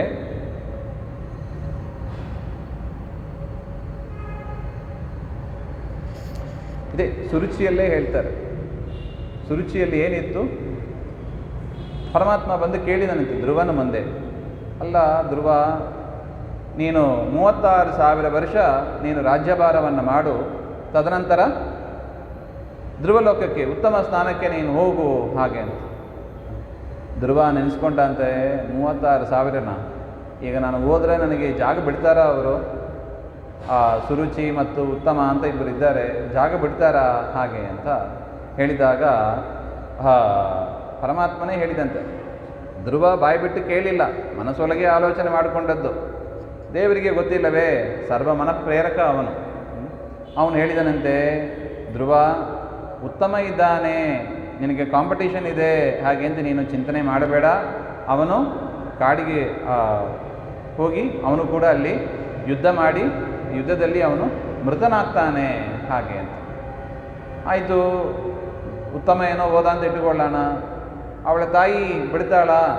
ತಾನೇ ಬಂದು ಕೂತ್ಕೋತೀನಿ ಅಂತ ಹೇಳ್ತಾಳೆ ಸಿಂಹಾಸನದ ಮೇಲೆ, ನನಗೆಲ್ಲಿ ಬಿಟ್ಟು ಕೊಡ್ತಾಳೆ ಹಾಗೆ ಅಂತ ಮನಸ್ಸಿನಲ್ಲೇ ಅಂದುಕೊಂಡ. ಪರಮಾತ್ಮ ಅದನ್ನು ಹೇಳಿದನಂತೆ, ಧ್ರುವ ಇನ್ನು ಉತ್ತಮನ ತಾಯಿ ಏನು ಮಾಡ್ತಾಳೆ ಅಂತ ಯೋಚನೆ ಮಾಡಬೇಡ. ನಿನ್ನ ಮೇಲೆ ಇರುವ ಹೊಟ್ಟೆ ಕಿಚ್ಚಿನಿಂದ ಅವಳು ಕೂಡ ಪುತ್ರ ಮೋಹದಿಂದ ಮತ್ತೆ ಕಾಡಿಗೆ ಹೋಗ್ತಾಳೆ, ಕಾಡಿಗಿಚ್ಚಿನಲ್ಲೇ ಅವಳು ಕೂಡ ಸುಟ್ಟೋಗ್ತಾಳೆ ಹಾಗೆ. ಆದ ಮೇಲೆ ಯಾಕೆ ಹೇಳ್ತೀವಿ, ಆ ಸುರುಚಿಗೆ ಏನಿತ್ತು? ಆ ಹೊಟ್ಟೆ ಕಿಚ್ಚು ಇತ್ತು ನೋಡಿ. ತನ್ನ ಮಗನೇ ಬರಬೇಕು, ಧ್ರುವ ಏಳಿಗೆಗೆ ಬರಬಾರದು ಹಾಗೆ ಅಂತ ಮತ್ಸರ ಇತ್ತು. ಅದರಿಂದಲೇ ಸಜ್ಜನರು ಕೂಡ ಹಾಳಾಗೋದು ಹಾಗೆ ಅಂತ. ಈ ರೀತಿಯಾಗಿ ಗಾಂಧಾರಿಯಲ್ಲಿ ಮೊನ್ನೆ ನೋಡಿದ್ದೀವಿ ನೋಡಿ, ಗಾಂಧಾರಿಯಲ್ಲಿ ಹೊಟ್ಟೆಗಿಚ್ಚು ಇತ್ತು ಅಂತ. ಪಾಂಡುರಾಜ ಕುಂತಿದೇವಿಗೆ ಮಕ್ಕಳಾಗಿದ್ದಾರೆ, ಅವ್ರಿಗಿಂತ ಪೂರ್ವದಲ್ಲಿ ಗರ್ಭಧರಿಸಿ ಕೂತಿದ್ದೀನಿ, ಇನ್ನೂ ಮಕ್ಕಳಾಗಲಿಲ್ಲ ಅಂತ ತನ್ನ ಹೊಟ್ಟೆಯನ್ನೇ ಹೊಡ್ಕೋತಾಳೆ ಅವಳು. ಅದರಿಂದ ಹುಟ್ಟಿದ್ದೇ ದುರ್ಯೋಧನಾದಿಗಳು ಅಂತ ನಾವು ನೋಡಿದ್ದೀವಿ. ಈ ರೀತಿಯಾಗಿ ಮತ್ಸರ ಅದು ಕೂಡ ಒಂದು ದೊಡ್ಡ ದೋಷ, ನಮ್ಮನ್ನು ಹಾಳು ಮಾಡತಕ್ಕದ್ದು ಅಂತ. ಈ 5 ದೋಷಗಳಿಗೂ ಕೂಡ ತಂದೆ ತಾಯಿಯ ಸ್ಥಾನದಲ್ಲಿ ಇರತಕ್ಕದ್ದು ಯಾವುದು? ಕಾಮದ ಮಗು ಈ ಉಳಿದ 5 ದೋಷಗಳು ಹಾಗೆ ಅಂತ. ಕಾಮ, ಕ್ರೋಧ, ಲೋಭ, ಮೋಹ, ಮದ, ಮತ್ಸರ ಹಾಗೆ ರಾಯರ ಸ್ತೋತ್ರದಲ್ಲಿ ಹೇಳ್ತೀವಿ ನೋಡಿ. ಕಾಮಾದಿ ಭಂಗಾಕುಲೆ ನಾನಾ ವಿಭ್ರಮ ದುರ್ಭ್ರಮೆ ಅಮಿತಪಯ ಸ್ತೋಮಾದಿ ಫೇನೋತ್ಕಟೆ ಹಾಗೆ ಅಂತ. ಸಂಸಾರ ಸಾಗರದಲ್ಲಿ ನಮ್ಮನ್ನು ಮೊಸಳೆಗಳಂತೆ ಎಳೆಯತಕ್ಕದ್ದು ಬಾ ಬಾ ಬಾ ಹಾಗೆ ಅಂತ. ಸಂಸಾರವನ್ನು ನಾವು ದಾಟಬೇಕು ಅಂದರೆ ದುಃಖೋತ್ಕೃಷ್ಟ ವಿಷಯ ಸಮುದ್ಧರ, ರಾಯರ ಸ್ತೋತ್ರ ಹೇಗಿದೆ ನೋಡಿ. ಸಮುದ್ಧರ ಗುರುವಿನ ಅನುಗ್ರಹ ಇದ್ದರೆ ಈ ಕಾಮಕ್ರೋಧಾದಿಗಳನ್ನೆಲ್ಲ ನಾವು ದಾಟಿತೀವಿ ಎಂಬಲ್ಲಿ. ಅದಕ್ಕೆ ರಾಯರ ಸ್ತೋತ್ರ ಓದಬೇಕು. ರಾಯರ ಸ್ತೋತ್ರ ಅರ್ಥಸಹಿತವಾಗಿ ಓದಬೇಕು. ಅರ್ಥ ತಿಳ್ಕೊಂಡು ಮಾಡ್ರಿ ಅಂತ ಆನಂದ ಆಗ್ತದೆ. ಇದು ಕುಂತಿದೇವಿ ಹೇಳುವ ಸ್ತೋತ್ರ. ಈ ರೀತಿಯಾಗಿ ಕಾಮಕ್ರೋಧಾದಿಗಳು ಬಂದುಬಿಟ್ರೆ ಅದು ನಮ್ಮನ್ನು ನುಂಗಿ ಆಗಿಬಿಡುತ್ತದೆ. ದೇವರ ಸ್ಮರಣೆ ಮಾಡೋದಕ್ಕೆ ಕರ್ಕೊಂಡೇ ಹೋಗೋದಿಲ್ಲ, ಪುರುಸೊತ್ತೇ ಇರೋದಿಲ್ಲ ನಮಗೆ. ಅದರಿಂದ ಅದು ಇರಬಾರ್ದು ಹಾಗೆ ಅಂತ ಹೇಳಿ ಪರಮಾತ್ಮನನ್ನು ಅಕಿಂಚನ ವಿತ್ತಾಯ ಹಾಗೆ ಅಂತ ಸ್ತೋತ್ರ ಮಾಡಿದರು. ಅಕಿಂಚನ ವಿತ್ತಾಯ ಅಂದರೆ ಏನರ್ಥ? ಏನು ದುಡ್ಡು ಕಾಸು ಇಲ್ಲದವ, ಸ್ವಲ್ಪನೂ ಕೂಡ ದುಡ್ಡು ಇಲ್ಲದವ ಅಂತ ಅರ್ಥ. ಹೌದಾ? ಅದಕ್ಕೆ ನಾವು ನಿನ್ನೆ 2 ನಿದರ್ಶನಗಳನ್ನು ನೋಡಿದ್ದೀವಿ. ಏನು? ಒಂದು, ಗೋಪಿಕಾಸ್ತ್ರೀಯರ ಹತ್ರ ಹೋಗಿ ಕೃಷ್ಣ ಅನ್ನ ಕೊಡು ಅಂತ ಕೇಳ್ತಾನೆ. ತಾನೇ ಮಾಡಬಾರ್ದಿದ್ದೆ, ಏನೋ ವ್ಯವಸ್ಥೆ ಮಾಡ್ಬೋದಾಯಿತು, ಮಾಡಿಲ್ಲ. ಆದರೂ ಕೂಡ ಆ ಬ್ರಾಹ್ಮಣರು ಕೊಟ್ಟಿಲ್ಲ ನೋಡಿ. ಯಾಕೆ? ಅವರಿಗೆ ಕಂಸ ಅಂದರೆ ಭಯ ಇತ್ತಂತೆ, ಕಂಸನ ಭಯ ಇತ್ತಂತೆ. ಅದರಿಂದ ಕೊಟ್ಟಿಲ್ಲ. ಹೆಣ್ಣು ಮಕ್ಕಳಿಗೆ ಯಾರ ಭಯವೂ ಇಲ್ಲ. ಕೃಷ್ಣ ಅಂತ ಹೇಳಿಬಿಟ್ರೆ ಭಯಕೃತ್ ಭಯನಾಶನ, ಅವನೇ ಭಯನಾಶನ. ಅದರಿಂದ ಕೃಷ್ಣ ಇರುವಾಗ ಯಾವ ಭಯ ಹಾಗೆ ಅಂತ ಹೇಳಿ ಧೈರ್ಯವಾಗಿ ಅನ್ನವನ್ನು ತಂದುಕೊಟ್ಟರು, ಸಮರ್ಪಣೆ ಮಾಡಿದರು ಹಾಗೆ ಅಂತ. ಇನ್ನೊಂದು ಉದಾಹರಣೆ ನಾವು ನೋಡಿದ್ದು ಸ್ಯಮಂತಕ ಮಣಿ ವಿಚಾರದಲ್ಲಿ. ಸತ್ರಾಜಿತ್ ರಾಜ ಏನು ಮಾಡಿಲ್ಲ, ಕೃಷ್ಣ ಹೋಗಿ ಕೇಳ್ತಾನೆ ನೋಡಿ ಸ್ಯಮಂತಕ ಮಣಿ. ಒಳಗಿನ ಅರ್ಥ ಬೇರೆ, ಆದರೆ ಪರಮಾತ್ಮ ಯಾಚನೆ ಮಾಡಿದ ನೋಡಿ, ನನಗೆ ಸ್ಯಮಂತಕ ಮಣಿಯನ್ನು ಕೊಡು ಹಾಗೆ ಅಂತ. ಪರಮಾತ್ಮ ಅದಕ್ಕೆ ಹೇಳ್ತಾರೆ ಅಕಿಂಚನ ವಿತ್ತಾಯ. ಲೋಕದೃಷ್ಟಿಯಿಂದ ಏನು ಇಲ್ಲದವನಂತೆ ನೀನು ತೋರ್ಪಡಿಕೆ ನಿಂದು ಅಷ್ಟೇ. ಅಸುರಜನ ಮೋಹಕ್ಕಾಗಿ ನೀನು ಕೇಳ್ತೀಯ ನೀನು ಅಷ್ಟೇ. ವಾಸ್ತವಿಕವಾಗಿ ನೀನು ಯಾಕೆ ಕೇಳ್ತಿ ಅದು ಜ್ಞಾನಿಗಳಿಗೇ ಗೊತ್ತು. ಜ್ಞಾನಿಗಳೇ ಅದನ್ನು ಕೇಳಿ ಆನಂದ ಪಡ್ತಾರೆ ಹಾಗೆ ನೋಡಿ. ಆ ಲೋಭ ಯಾರಲ್ಲಿತ್ತು? ಸತ್ರಾಜಿತ್ ರಾಜನಲ್ಲಿ ಇತ್ತು. ನನಗೆ ಬೇಕು ಸ್ಯಮಂತಕ ಮಣಿ, ಕೃಷ್ಣನಿಗೂ ಕೊಡಬಾರ್ದು ಹಾಗೆ. ಏನಾದ ನೋಡಿ ಅವನು. ಆ ರೀತಿಯಾಗಿ ಪರಮಾತ್ಮ ಕೇಳಿದ್ದುಂಟು ಹಾಗೆ. ಅಕಿಂಚನ ವಿತ್ತಾಯ. ಇನ್ನು ದೇವರು ಯಾರ ಹತ್ರವೇ ಕೇಳಿದ? ಪ್ರಸಿದ್ಧ ಬಲಿಚಕ್ರವರ್ತಿ ಹತ್ರವೇ ಕೇಳಿದ ನೋಡಿ. ಬಲಿ ಹತ್ರ ದಾನ ಬೇಡಿದ. ದೇವರಿಗೆ ಬೇಕಾಗಿತ್ತ ಅದು? ಬಲಿಚಕ್ರವರ್ತಿ ಯಾಕೆ ದಾನ ಬೇಡಿದ? ಅವನ ಅಜ್ಜ ಪ್ರಹ್ಲಾದ ಪ್ರಾರ್ಥನೆ ಮಾಡಿಕೊಂಡಿದ್ದಾನಂತೆ, ಸ್ವಾಮಿ ನನ್ನ ಮೊಮ್ಮಗ ತಪ್ಪು ಮಾಡ್ತಾನೆ. ನೋಡಿ, ಪುತ್ರ ಪೌತ್ರ ವಾತ್ಸಲ್ಯ ಪ್ರಹ್ಲಾದನಿಗೂ ಇತ್ತು ಅಂತಾರೆ ನೋಡಿ. ತನ್ನ ಮೊಮ್ಮಗ ಒಳ್ಳೆಯವ, ಸಂಹಾರ ಏನೋ ತಪ್ಪು ಮಾಡ್ತಾನೆ, ಆದರೂ ಕೂಡ ನೀನು ಅವನನ್ನು ಸಂಹಾರ ಮಾಡಬೇಡ ಹಾಗೆ ಅಂತ ಪ್ರಾರ್ಥನೆ ಮಾಡಿಕೊಂಡಿದ್ದಾಗ ಪ್ರಹ್ಲಾದನ ಭಕ್ತಿಗೆ ಮೆಚ್ಚಿ ದೇವರು ಕೂಡ ಆಯಿತು ಅಂತ ಹೇಳಿದನಂತೆ. ಈಗ ದೇವೇಂದ್ರನಿಗೆ ಅನ್ಯಾಯ ಆಗ್ತಾ ಇದೆ. 3 ಲೋಕವನ್ನು ಕಬಳಿಸಿ ಕೂತಿದ್ದಾನೆ ಬಲಿಚಕ್ರವರ್ತಿ. ಇಂದ್ರ ಪದವಿಗೆ ಕೊಡಬೇಕಾದವ, ಪದವಿಗೆ ಯೋಗ್ಯನಾದವ. ಈಗ ಏನು ಮಾಡಬೇಕು ದೇವರು? ಬಲೀಂದ್ರನನ್ನು ಸಂಹಾರ ಮಾಡುವಂತೆ ಇಲ್ಲ. ದೇವೇಂದ್ರನಿಗೆ ತನ್ನದೇ ಪ್ರತಿಜ್ಞೆ, ತನ್ನದೇ ಸಂಕಲ್ಪ, ಈ ಮನ್ವಂತರದಲ್ಲಿ ನೀನೇ ಇಂದ್ರ ಪದವಿಯಲ್ಲಿ ಕೂಡು ಹಾಗೆ ಅಂತ. ಕೂಡಿಸಿಲ್ಲ ಅಂದರೆ ಭ್ರಷ್ಟ ಸಂಕಲ್ಪ ಆಗ್ತದೆ. ದೇವರ ಸಂಕಲ್ಪ ಭ್ರಷ್ಟ ಸಂಕಲ್ಪ ಅಂತ ಆಗ್ತದೆ. ಏನು ಮಾಡಬೇಕು ದೇವರು? ಯಾಚನೆ ಎಂಬ ಒಂದು ಸ್ಟ್ರಾಟಜಿ, ಅದನ್ನು ದೇವರು ತೆಗೆದುಕೊಂಡು ಬಲಿ ಹತ್ರ ಯಾಚನೆ ಮಾಡಿದ ಹಾಗೆ. ಯಾಚನೆ ಮಾಡಿದ್ದಕ್ಕೆ ಏನು ಮಾಡಿದ? ಮಹಾ ಅನುಗ್ರಹ ಮಾಡಿದ ನೋಡಿ. ಮೊದಲು ಬಲಿ ಹೇಗೆ ದಾನ ಮಾಡಿದ? ಅಹಂಕಾರದಿಂದ ದಾನ ಮಾಡಿದಂತೆ. ನನ್ನ ಹತ್ರ ಈಗಾಗಲೇ ಸಣ್ಣ ಪುಟ್ಟ ದಾನಗಳೆಲ್ಲ ಕೊಟ್ಟಾಗಿದೆ, ದೊಡ್ಡ ದೊಡ್ಡ ದಾನ ಇದೆ. ಕುಂಬಳಕಾಯಿ ದಾನ ಇದೆ, ಬಂಗಾರದ ದಾನ ಇದೆ, ಗೋದಾನ ಇದೆ, ಏನು ಬೇಕೋ ಕೇಳು. ಹಾಗೆ 3 ಹೆಜ್ಜೆ ಮಣ್ಣು ಕೊಡು. ಬಲೀಂದ್ರನಿಗೆ ಬೇಜಾರು, ಏನೋ ನನ್ನ ಹತ್ರ ಬೇಕು ಹೇಳ್ಬಿಟ್ಟು 3 ಹೆಜ್ಜೆ ಅಂತ ಕೇಳ್ತೀಯಲ್ಲೋ. ನನ್ನ ಹತ್ರ ಕೇಳಿದವ ಇನ್ನೊಬ್ಬರ ಹತ್ರ ಹೋಗಿ ಕೊಡಿ ಅಂತ ಕೇಳಬಾರ್ದು, ಆ ಥರ ಕೇಳು. ಏನು ಕೇಳಬೇಕು ಅಂತಲೂ ಗೊತ್ತಿಲ್ಲಲ್ಲೋ ನಿನಗೆ, ಹಾಗೆ ಅಂತ ದೇವರನ್ನೇ ಬೈತಾನೆ. ದೇವರು ಹೇಳ್ತಾನೆ, ನೋಡಪ್ಪ ನಾನು ಬ್ರಹ್ಮಚಾರಿ, ನನಗೆ ಹೆಚ್ಚು ಆಸೆ ಹುಟ್ಟಿಸ್ಬೇಡ, ಇಷ್ಟು ಸಾಕು ನನಗೆ, ನನ್ನ ಪಾದದಿಂದ 3 ಹೆಜ್ಜೆ ಕೊಡು ಸಾಕು ನಾನು. ಹಾಗೆ ಆಯಿತು ಅಂತ ನೋಡಿ, ಅವನಿಗೆ ಇಲ್ಲವೇ ಅಕಿಂಚನ ವಿತ್ತಾಯ ದೇವರು ಕೇಳ್ತಾನೆ ನೋಡಿ. ಯಾತಕ್ಕಾಗಿ? ಭಕ್ತರ ಉದ್ಧಾರಕ್ಕೆ ಕೇಳ್ತಾನೆ ಹೊರತು ದೇವರಿಗೆ ಯಾವುದು ಬೇಕಾಗಿಲ್ಲ. ಕೇಳಿದ ಮೇಲೆ ಬೆಳೆದ ಬೆಳೆದ ಬೆಳೆದ ಏನು 1ನೇ ಹೆಜ್ಜೆ ಪೂರ್ತಿ ಆಕಾಶ, 2ನೇ ಹೆಜ್ಜೆ ಪೂರ್ತಿ ಭೂಲೋಕ ಇತ್ಯಾದಿಗಳು ತುಂಬಿ ಹೋಯಿತು, 3ನೇ ಹೆಜ್ಜೆ ಇಡೋದಕ್ಕೆ ಜಾಗ ಇಲ್ಲ. ಆಗ ಬಲಿಚಕ್ರವರ್ತಿಗೆ ಅರ್ಥ ಆಯಿತು, ದೇವರು ಅಂದರೆ ಎಂಥವ ಹಾಗೆ. ನಾವು ತಿಳ್ಕೊಂಡದಕ್ಕಿಂತ ಭಾರಿ ವಿಲಕ್ಷಣ ದೇವರು. ನಾವು ತಿಳ್ಕೊಂಡಂಗೆ ಅಲ್ಲ ದೇವರು, ನಾವೇನೇನೋ ತಿಳ್ಕೊಂಡಿರ್ತೀವಿ. ಏನೋ 3 ಹೆಜ್ಜೆ ಪಾದ ಹಾಗೆ ಅಂತ ನೋಡಿ, 2 ಹೆಜ್ಜೆಯಲ್ಲೇ ಅಳೆದು ಬಿಟ್ಟ, 3ನೇ ಹೆಜ್ಜೆಗೆ ಜಾಗ ಇಲ್ಲ. ನಾನು ಕೊಟ್ಟ ಮಾತು ಸುಳ್ಳಾಗಬಾರ್ದು, ತಲೆ ಮೇಲೆ ಇಡು ಅಂತ ಹೇಳಿ ತಲೆ ಮೇಲೆ ಇಡ್ತಾನೆ. ದೇವರು ಮಹಾ ಅನುಗ್ರಹ ಮಾಡ್ತಾನೆ. ಆದರೂ ದೇವರು ಕೇಳಿದ ನೋಡಿ, ಏನಂತೆ? ಭಿಕ್ಷುಕನಂತೆ ಅಕಿಂಚನ ವಿದ್ದಾಯ. ಕುಂತಿದೇವಿ ಅದನ್ನು ಸ್ಮರಿಸ್ಕೊತಾ ಇದ್ದಾಳೆ.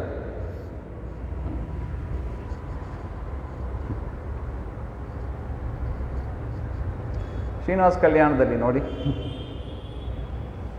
ಕುಬೇರನ ಹತ್ರ ಸಾಲ ಕೇಳಿದನಂತೆ ನಮ್ಮ ಸ್ವಾಮಿ, ಅಕಿಂಚನ ವಿತ್ತಾಯ. ಕುಂತಿದೇವಿ ಅದನ್ನು ಸ್ಮರಿಸ್ಕೊತಾ ಇದ್ದಾಳೆ. ಅಲ್ಲಿ ಎಲ್ಲ ಆಯಿತು.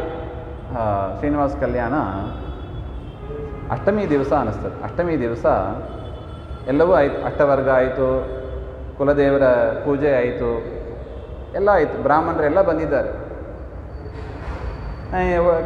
ಶ್ರೀನಿವಾಸ ಹೇಳಿದನಂತೆ, ಹೊರಡಿ ಹೊರಡಿ ನಾರಾಯಣ ಪಟ್ಟಣಕ್ಕೆ ಹೋಗೋಣ ಹಾಗೆ ಅಂತ. ಬ್ರಹ್ಮದೇವರು ಹೇಳಿದರಂತೆ, ಅಲ್ಲವೋ ಎಷ್ಟು ಜನ ಎಲ್ಲರೂ ದೇವತೆಗಳೆಲ್ಲ ಬಂದಿದ್ದಾರೆ, ಋಷಿಗಳು ಬ್ರಾಹ್ಮಣರು ಎಲ್ಲ ಇದ್ದಾರೆ, ಪುಣ್ಯಾಹವಚನ ಆಗಿದೆ, ದೇವರ ಸಮಾರಾಧನೆ ಆಗಿದೆ, ಅವರಿಗೊಂದು ಊಟ ಹಾಕಬೇಕು ಹಾಗೆ. ದೇವ್ರ ಮುಖ ದಸ್ ಅಂತ ಅನಿಸ್ತಾನೆ ಶ್ರೀನಿವಾಸನಿಗೆ. ಕರ್ಕೊಂಡು ಹೋಗ್ತಾನೆ ಬ್ರಹ್ಮದೇವರು ಬಾಯಲ್ಲಿ, ಹಾಗೆ ನಿನ್ನ ಪಾರ್ಹಪತ್ಯ ಮಾಡು ಅಂತ ಹೇಳಿ ನಿನಗೆ ಅಪಾಯಿಂಟ್ಮೆಂಟ್ ಮಾಡಿದರೆ ಇವರೆಲ್ಲರಿಗೂ ಊಟ ಹಾಕು ಅಂತ ಹೇಳಲು. 10,000 ವರ್ಷ ನಾನು ವೈಕುಂಠ ಬಿಟ್ಟು ಇಲ್ಲಿ ಕೂತು ಒಬ್ಬಂಟಿಗನಾಗಿ ಕೂತಿದ್ದೀನಿ. ನಾನೇನು ದುಡ್ಡು ಸಂಪಾದನೆ ಮಾಡ್ತಾ ಕೂತಿದ್ದೀನಿ, ಇಲ್ಲಿ ಕುತ್ತದ ಕೆಳಗೆ ಕೂತಿದ್ದೀನಿ ನಾನು. ಎಷ್ಟು? 10,000 ವರ್ಷ. ನನ್ನ ಹತ್ರ ಪಿಡಿ ಕಾಸು ಇಲ್ಲ, ಈಗ ಒಂಚೂರು ಕಾಸು ಇಲ್ಲ. ಇಷ್ಟು ಸೇರಿರೋದು ಎಷ್ಟು ಸಂಖ್ಯೆ ಅಂತ ನನಗೇ ಗೊತ್ತಿಲ್ಲ, ಅಷ್ಟು ಜನ ಸಂಖ್ಯೆ ಸೇರಿದ್ದಾರೆ. 14 ಲೋಕದಿಂದಲೂ ಜನ ಬಂದು ಸೇರಿಬಿಟ್ಟಿದ್ದಾರೆ. ಎಲ್ಲರಿಗೂ ಊಟ ಹಾಕು ಅಂದರೆ ಮನೆ ಒಂದು 10 ಜನ ಬಂದುಬಿಟ್ರೆ ಅಬ್ಬಬ್ಬ ಅಂತ ಹೇಳ್ಬಿಡ್ತೀವಿ ನಾವು. ಮಠದಲ್ಲಂತೂ ಗೋವಿಂದ, ಅವರೇನೋ ಪಾಪ ಅಂದಾಜು ಮಾಡಿಕೊಂಡು 200, 300 ಏನೋ ಮಾಡಿರ್ತಾರೆ, 500, 600 ಅಂತ ಆರಾಧನೆಯಲ್ಲಿ ಸೇರಿಬಿಡ್ತಾರೆ. ಏನೋ ಚೂರು ಅಡ್ಜಸ್ಟ್ ಮಾಡಬೇಕಾಗ್ತದೆ. ಹಾಗಿರುವಾಗ ಇಷ್ಟು ಜನ ಸೇರಿದ್ದಾರೆ, ಎಲ್ಲಿ ಹೋಗಲಿ ಊಟಕ್ಕೆ ಹಾಗೆ.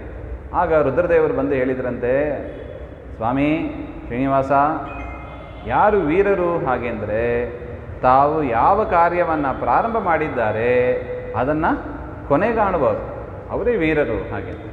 ಏನೋ ಮದುವೆ ಅಂತ ಮಂಡಿಸ್ಕೊಂಡ್ಬಿಟ್ಟು ಸಾಲವೋ ಬಾರವೋ ಏನಾರು ಒಂದು ಮಾಡಿ ಊಟ ಹಾಕು ಹಾಗೆ ಅಂತ ರುದ್ರದೇವರು ಹೇಳಿದರು. ಅದರಿಂದ ಅನಿವಾರ್ಯವಾಗಿ ಇನ್ನೇನು ಎಲ್ಲರೂ ಮೆಜಾರಿಟಿ ವಿನ್ಸ್ ಅಂತ ಹೇಳ್ತಾರೆ ನೋಡಿ. ಬ್ರಹ್ಮದೇವರು ಹೇಳಿದರು, ರುದ್ರದೇವರು ಹೇಳಿದರು. ಯಾರ ಹತ್ರ ಸಾಲ ತೆಗೆದುಕೊಳ್ಳೋದು ಅಂದರೆ ಅವರೇ ಹೇಳಿದರು, ಕುಬೇರ ಇದ್ದೇ ಇದ್ದಾನೆ, ಕೋಶಾಧಿಪತಿ ಕೇಳಿಕೊಡ್ತಾನೆ ಹಾಗೆ ಅಂತ ನೋಡಿ. ಅಕಿಂಚನ ವಿತ್ತಾಯ, ದೇವರು ಏನು ಇಲ್ಲದವನಂತೆ ಕುಬೇರನ ಹತ್ರ ಸಾಲ ತೆಗೆದುಕೊಂಡ. ಒಳಗಿನ ಅರ್ಥ ಏನು, ಯಾತಕ್ಕಾಗಿ ತೆಗೆದುಕೊಂಡ ಹೇಳಿದನಂತೆ. ಕಲಿಯುಗದಲ್ಲಿ ನನ್ನನ್ನು ಹುಡುಕೊಂಡು ಕಲಿಯುಗ ಮುಗಿಯುವ ತನಕ ಭಕ್ತರು ಬರ್ತಾನೇ ಇರ್ತಾರೆ, ಅವರು ಕೊಡುವ ಕಾಣಿಕೆ ನಿನಗೇ ಸೇರ್ತದೆ ಹಾಗೆ ಅಂತ. ಅದರಿಂದ ಭಕ್ತರನ್ನು ತನ್ನ ಕಡೆ ಬರುವುದಕ್ಕೆ ದೇವರಿಗೆ ಒಂದು ಘಟನೆ ಮಾಡಿ ತೋರಿಸಬೇಕಾಗಿದೆ. ಇಲ್ಲದಿದ್ದರೆ ಸುಮ್ಮನೆ ಹೋಗಿ ದುಡ್ಡು ಕೊಡು ಅಂದರೆ ಯಾರು ಕೊಡೋದಿಲ್ಲ.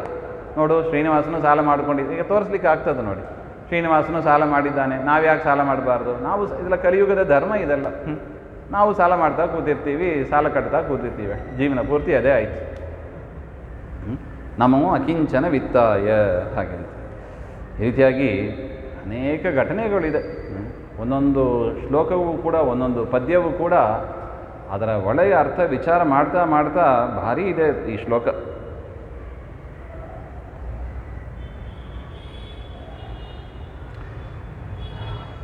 ಕೃಷ್ಣ ತಾನು ಮಥುರಾ ಪಟ್ಟಣಕ್ಕೆ ಬರುವಾಗಲೇ ನೋಡಿ, ಅಲ್ಲಿ ಒಬ್ಬ ರಜಕ ಸಿಕ್ಕಿದನಂತೆ, ಬಟ್ಟೆ ಒಗೆಯುವವ. ಅವನ ಹತ್ರ ಬಟ್ಟೆ ಕೊಡು ಅಂತ ಕೇಳಿದಂತೆ. ನೋಡಿ, ಕೃಷ್ಣನ ಹತ್ರ ಏನಿಲ್ಲ, ಅವನು ಎಲ್ಲೋ ಹಳ್ಳಿಯಲ್ಲಿ ಇದ್ದವ. ಅವನು ಮಥುರಾ ಪಟ್ಟಣ ದೊಡ್ಡ ನಗರ, ಅದು ಹಳ್ಳಿ ಗ್ರಾಮದ ವೇಷ ಇಲ್ಲಿ ಸರಿ ಹೋಗೋದಿಲ್ಲ, ಜನ ಎಲ್ಲ ಆಡ್ಕೋತಾರೆ. ಅದರಿಂದ ನಗರದ ವೇಷ ಬೇಕು ಅಂತ ಹೇಳಿ ಏನು ಮಾಡಿದ, ರಜಕನ ಹತ್ರ ಬಟ್ಟೆ ಕೇಳಿದಂತೆ. ಇದೆಲ್ಲ ರಾಜರಿಗೆ ಯೋಗ್ಯವಾದ ಬಟ್ಟೆ, ದೂರ ಸರಿ ಹಾಗೆ ಅಂತ ಬೈದಂತೆ ರಜಕ. ಇಲ್ಲ ಹೋಗು ಏನೋ ಹೇಳಿದರೆ ಸರಿಗಿರ್ತಾ ಇತ್ತು, ಬೈದೇ ಬಿಟ್ಟಾಕ್ರಿ. ಒಂದು ಬಟ್ಟೆ ಕೇಳಿದಾಗ ಬೈದು ಬಿಡಾರೆ ಹಾಗೆ ಅಂತ ಹೇಳಿ ಆ ರಜಕನನ್ನೇ ಸಂಹಾರ ಮಾಡಿ ಎಲ್ಲ ತನಗೆ ಉಚಿತವಾದ, ಬಲರಾಮನಿಗೆ ಆ ಗೊಲ್ಲರಿಗೆ ಉಚಿತವಾದ ವಸ್ತ್ರವನ್ನೆಲ್ಲ ತಾನು ತೆಗೆದುಕೊಂಡ ಮುಂದೆ ಹೋದ. ಆ ನಾಪಿತ ಸಿಕ್ಕಿದ. ಅಂದರೆ ಆ ಗ್ರಾಮದ ಹೇರ್ ಸ್ಟೈಲೇ ಬೇರೆ ಇರುತ್ತದೆ, ಮಥುರಾ ಪಟ್ಟಣದಲ್ಲಿ ಇರುವ ಹೇರ್ ಸ್ಟೈಲೇ ಬೇರೆ. ಅದಕ್ಕೆ ತಕ್ಕಂತೆ ಅವನಿಗೆ ಮಾಡು ಅಂತ ಹೇಳಿದನಂತೆ. ಮತ್ತು ಒಂದು ಮಾಲಾಕಾರ ಸಿಕ್ಕಿದ. ಅವನಿಗೂ ಕೂಡ ದೇವರು ಕೇಳಿದಂತೆ ಮಾಲೆಗಳನ್ನು ಕೊಡು ಹಾಗೆ. ದೇವರು ಕೇಳಿದ್ದು ಉಂಟು ನೋಡಿ, ನಮೋ ಅಕಿಂಚನ ವಿತ್ತಾಯ. ಏನು ಇಲ್ಲದಂತೆ ದೇವರು ತೋರಿಸ್ಕೊಡ್ತಾ ಇದ್ದಾನೆ. ಹೇರ್ ಕಟಿಂಗ್ ಮಾಡೋದು ಕೂಡ ಏನಿಲ್ಲ ತನಗೆ, ಆ ಥರ ಇದ್ದಾನೆ ಹಾಗೆ ಅಂತ. ಮತ್ತು ಸೈರಂಧ್ರಿ ಅವರ ಹತ್ರ ಗಂಧವನ್ನು ಕೇಳ್ತಾನೆ, ಗಂಧವೂ ಇಲ್ಲ ನಮ್ಮ ದೇವರ ಹತ್ರ. ಎಲ್ಲ ಕೇಳ್ಕೊಂಡು ಮಾಡಿಕೊಂಡ ನಮೋ ಅಕಿಂಚನ ವಿತ್ತಾಯ ಅನ್ನಿಸ್ತದೆ. ದೇವರ ಹತ್ರ ಏನು ಇಲ್ಲ ಅಂತ ಅನ್ನಿಸ್ತದೆ. ಮತ್ತು ದುರ್ಯೋಧನನ ಹತ್ರ ದೂತನಾಗಿ ಹೋಗಿ ಏನು ಮಾಡಿದ, ಪಾಂಡವರಿಗೆ ರಾಜ್ಯ ಕೊಡಿ ಅಂತ ಕೇಳಿದನು. ನೋಡಿ, ಬಲಿ ಹತ್ರನೂ ಕೊಡು, ಜಾಗ ಕೊಡು ಅಂತ ಕೇಳಿದ. ಬಲಿ ಕೊಟ್ಟಿಲ್ಲ. ಏನು ಮಾಡಿದ, ಬಲಿ ಕೊಟ್ಬಿಟ್ಟ. ಒಳ್ಳೆ ಜೀವ. ದುರ್ಯೋಧನ ಕೊಟ್ಟಿಲ್ಲ ನೋಡಿ. ಅದಕ್ಕೆ ದುಷ್ಟಚೇತನ ಅಂತ ಹೇಳೋದು. ಅಂದರೆ ಇಡೀ ದೇಶ ಬೇಡಪ್ಪ, ಅರ್ಧ ರಾಜ್ಯ ಬೇಡ, 5 ಗ್ರಾಮ ಬೇಡ, 1 ಗ್ರಾಮನಾದರೂ ಕೊಡು ಹಾಗೆ ಅಂತ ಹೇಳಿದರೆ ಸೂಜಿ ತುದಿಯಷ್ಟು ಕೂಡ ದಾರ ಕೊಡಲಿಕ್ಕಾಗೋದಿಲ್ಲ ಅಂತ ಹೇಳ್ತಾನೆ ದುರ್ಯೋಧನ. ಯಾವರು ಕೃಷ್ಣವೇ ಕೇಳಿದಾಗ. ನಮೋ ಅಕಿಂಚನ ವಿತ್ತಾಯ. ಯಾಕೆ ದೇವರಿಗೆ ಸೃಷ್ಟಿ ಮಾಡಿ ಕೊಡಲಿಕ್ಕಾಗೋದಲ್ವೇ, ಅನಂತ ಕೋಟಿ ಬ್ರಹ್ಮಾಂಡ ನಾಯಕ. ಮತ್ತು ಯಾಕೆ ದುರ್ಯೋಧನ ಹತ್ರ ಹೋಗಿ ಕೇಳಿದ ನೋಡಿ, ದುಷ್ಟರ ಸ್ವಭಾವ ಹೇಗೆ ಇರುತ್ತದೆ ನೋಡಿ. ಅದಕ್ಕೆ ಹೇಳಿದ್ದು ದುಷ್ಟ ಜನರ ಸಹವಾಸ. ಯಾಕೆ, ನಮಗೂ ಅದರ ಇನ್ಫ್ಲೂಯೆನ್ಸ್ ಆಗಿ ನಮಗೂ ಅಂತಹ ಬುದ್ಧಿನೇ ಬರುತ್ತದೆ. ಸಂಘವಾಗಲಿ ಸಾಧು ಸಂಘವಾಗಲಿ ಅಂತ. ಇಷ್ಟೆಲ್ಲ ಆದಮೇಲೆ ಸರಸಭಾರತಿ ವಿಲಾಸ ಅಂತ ಒಂದು ಗ್ರಂಥ ಇದೆ. ವಾದಿರಾಜ ಸ್ವಾಮಿಗಳು ಅದ್ಭುತವಾದ ಒಂದು ಗ್ರಂಥ, ಅದರದ್ದು ಕೂಡ ಉಪನ್ಯಾಸ ಇಡಬೇಕು. ಅಲ್ಲಿ ಬರತಕ್ಕ ಒಂದು ವಿಚಾರ ಇದೆ. ಇದೇ ಮಾತು ಕೃಷ್ಣ ಹೇಳ್ತಾನೆ. ರುಕ್ಮಿಣಿ ದೇವಿ ಮದುವೆಗೆ ಪೂರ್ವದಲ್ಲಿ ಅವರಿಗೆ ಚಾಯ್ಸ್ ಇತ್ತು ಅಂತ. ಮದುವೆ ಎಲ್ಲ ಆದಮೇಲೆ ರುಕ್ಮಿಣಿ ಕೃಷ್ಣ ಇಬ್ಬರು ಇದ್ದರು. ಏಕಾಂತದಲ್ಲಿ ಇರುವಾಗ ಕೃಷ್ಣ ಒಂದು ಮಾತನ್ನು ಕೇಳಿದನಂತೆ ರುಕ್ಮಿಣಿ ಹತ್ರ. ಅಲ್ಲ, ಹೋಗಿ ನನ್ನನ್ನು ಯಾಕೆ ಚೂಸ್ ಮಾಡ್ಕೊಂಡು? ಇದೇ ಮಾತು ಹೇಳ್ತಾನೆ, ಅಕಿಂಚನ ವಿತ್ತಾಯ. ಏನು ದುಡ್ಡು ಇಲ್ಲದವ ನಾನು. ನೋಡಿ, ಕೃಷ್ಣ ಏನು ಮಾಡಿದ, ಎಲ್ಲರನ್ನೂ ಕೊಂದು ತಾನೇನಾಗಿಲ್ಲ, ರಾಜನಾಗಿ ಎಲ್ಲೂ ಆಗಲಿಲ್ಲ. ಆ ರೀತಿ ಇರುವಾಗ ನನ್ನನ್ನು ಯಾಕೆ ಮದುವೆ ಮಾಡ್ಕೊಂಡು? ಶಿಶುಪಾಲ, ಜರಾಸಂಧ ರೆಕಮೆಂಡ್ ಮಾಡಿದ್ದು ಯಾರನ್ನ? ಶಿಶುಪಾಲನನ್ನು. ರುಕ್ಮಿ ಹತ್ರ ಭಾರಿ ಇನ್ಫ್ಲೂಯೆನ್ಸ್ ಮಾಡಿ, ರುಕ್ಮಿಣಿಯ ಅಣ್ಣ ರುಕ್ಮಿ ಹತ್ರ ಇನ್ಫ್ಲೂಯೆನ್ಸ್ ಮಾಡಿ ಶಿಶುಪಾಲನಿಗೆ ಕೊಟ್ಟು ಮದುವೆ ಮಾಡಬೇಕು ಅಂತ. ಅವನು ಭಾರಿ ಶ್ರೀಮಂತ, ಶಿಶುಪಾಲ. ಅವನನ್ನು ನೀನು ಮದುವೆ ಮಾಡ್ಕೋಬೇಕಾಗಿತ್ತು, ನನ್ನನ್ನು ಯಾಕೆ ಮದುವೆ ಮಾಡಿಕೊಂಡೆ ಹಾಗೆ ಅಂತ. ನೋಡಿ, ಪ್ರೇಮ ಕಲಹ. ಭೃಗು ಋಷಿಗಳು ಶಾಪ ಕೊಟ್ಟಿದ್ರು ನೋಡಿ. ಪರಮಾತ್ಮ ಹಾಗೆ ಮಾಡಿ ತೋರಿಸ್ತಾನೆ. ವಾಸ್ತವಿಕವಾಗಿ ಅಲ್ಲಿ ಏನು ಕಲಹ ಇಲ್ಲ, ಆದರೂ ಲೋಕದೃಷ್ಟಿಯಿಂದ ಒಂದು ಕಲಹದಂತೆ ಇದೆ. ರುಕ್ಮಿಣಿ ದೇವಿ ಅಳ್ತಾ ಕೂತ್ಬಿಟ್ಲಂತೆ. ಏನು ಹೀಗೆಲ್ಲ ನೀವು ಕೇಳ್ತೀರಾ ಹಾಗೆ ಅಂತ. ನಾನು ನಿನಗೇ ಸೇರಿದವಳು ಹಾಗೆ ಅಂತ ಸಮಾಧಾನ ಮಾಡಿಕೊಂಡು, ರುಕ್ಮಿಣಿ ದೇವಿ ಏನು ಕಡಿಮೆ ಇಲ್ಲ ನೋಡಿ. ಸ್ವಾಮಿ, ನೀ ಏನು ಹೇಳಿದಿ, ನೀನು ಹೇಳಿದ ಮಾತು ಸರಿ ಅಂತ ಸಮರ್ಥನೆ ಮಾಡ್ತಾರೆ. ನೀನೆಂಥವ? ಅಕಿಂಚನ ವಿತ್ತಾಯ. ಹೌದು, ನಿನ್ನಲ್ಲಿ ಏನಿಲ್ಲ? ಕಿಂಚನ ವಿತ್ತ ಇಲ್ಲ. ಕಿಂಚನ ಅಂದರೆ ಏನು? ಚೂರು ಅಂತ ಅರ್ಥ. ವಿತ್ತ ಅಂದರೆ ಸಂಪತ್ತು. ಅಕಿಂಚನ, ಚೂರೂ ಸಂಪತ್ತಿಲ್ಲ. ಹಾಗಂದ್ರೆ ಏನರ್ಥ ಗೊತ್ತಾ ಸ್ವಾಮಿ? ನಿನ್ನ ಹತ್ರ ಯಾವುದು? ಚೂರು ಇಲ್ಲ. ನಿನ್ನ ಹತ್ರ ಎಲ್ಲ ಕಾಂಚನ ಕಾಂಚನ ಅಂತ ಅರ್ಥ. ನೋಡಿ, ರುಕ್ಮಿಣಿ ದೇವಿಯ ವ್ಯಾಖ್ಯಾನ ನೋಡಿ ಎಷ್ಟು ಸೊಗಸಾಗಿದೆ. ವಾದಿರಾಜ ಸ್ವಾಮಿಗಳು ಆ ವ್ಯಾಖ್ಯಾನ ಓದಬೇಕು, ತುಂಬ ಚೆನ್ನಾಗಿದೆ. ನೀನೆಂಥವ? ಅಕಿಂಚನ ವಿತ್ತಾಯ ಅಲ್ಲ. ನಿನ್ನ ಹತ್ರ ಸ್ವಲ್ಪ ದುಡ್ಡು ಇಲ್ಲ ಅಂತ ನೀನು ಹೇಳಿದ್ದು ಸರಿ. ನೀನೆಂಥವ? ಲಕ್ಷ್ಮೀಪತಿ ನೀನು. ಏನೇನು ಸಂಪತ್ತಿದೆ ಲೋಕದಲ್ಲಿ, ತೇನ ತ್ಯಕ್ತೇನ ಭುಂಜೀತಾಹ ಅಂತ ಪರಮಾತ್ಮನದ್ದೇ ಇದೆಲ್ಲ ಸಂಪತ್ತು ಹಾಗೆ ಅಂತ ಹೇಳ್ತಾರೆ. ಅದರಿಂದ ನಿನ್ನಲ್ಲಿ ಕಿಂಚನ ಇಲ್ಲ. ಹೌದು, ನೀನು ಹೇಳಿದ್ದು ಸರಿ. ನಿನ್ನ ಹತ್ರ ಏನು? ಎಲ್ಲವೂ ಕಾಂಚನ ಕಾಂಚನವಾಗಿದೆ. ಅಲ್ಲ, ಹೆಂಗೆ ಅರ್ಥ ಮಾಡಿಕೊಳ್ಳು? ನಮಗೆ ಅರ್ಥನೇ ಆಗೋದಿಲ್ಲ ಇದೆಲ್ಲ. ಏನಾದ್ರು ಒಂದು ಉದಾಹರಣೆ ಹೇಳಲೇಬೇಕು. ನೋಡಿ, ಬಂದ ನೋಡಿ, ಕುಚೇಲ ಬಂದ. ಕುಚೇಲ ಬಂದ ಹೇಗೆ ಬಂದ? ಪ್ರಾರಂಭ ಆಗೋದೇ ಹಾಗೆ. ಕುಚೇಲ ಎನ್ನುವ ಬಡ ಬ್ರಾಹ್ಮಣ ಇದ್ದ, ಕಟು ದಾರಿದ್ರ್ಯ ಇತ್ತು. ಕೃಷ್ಣನ್ ನೋಡೋದಕ್ಕೆ ಮುಷ್ಟಿ ಅವಲಿಕೆ ಹಿಡ್ಕೊಂಡು ಬಂದ. ಕತೆ ಪ್ರಾರಂಭ ಆಗೋದೇ ಹಾಗೆ.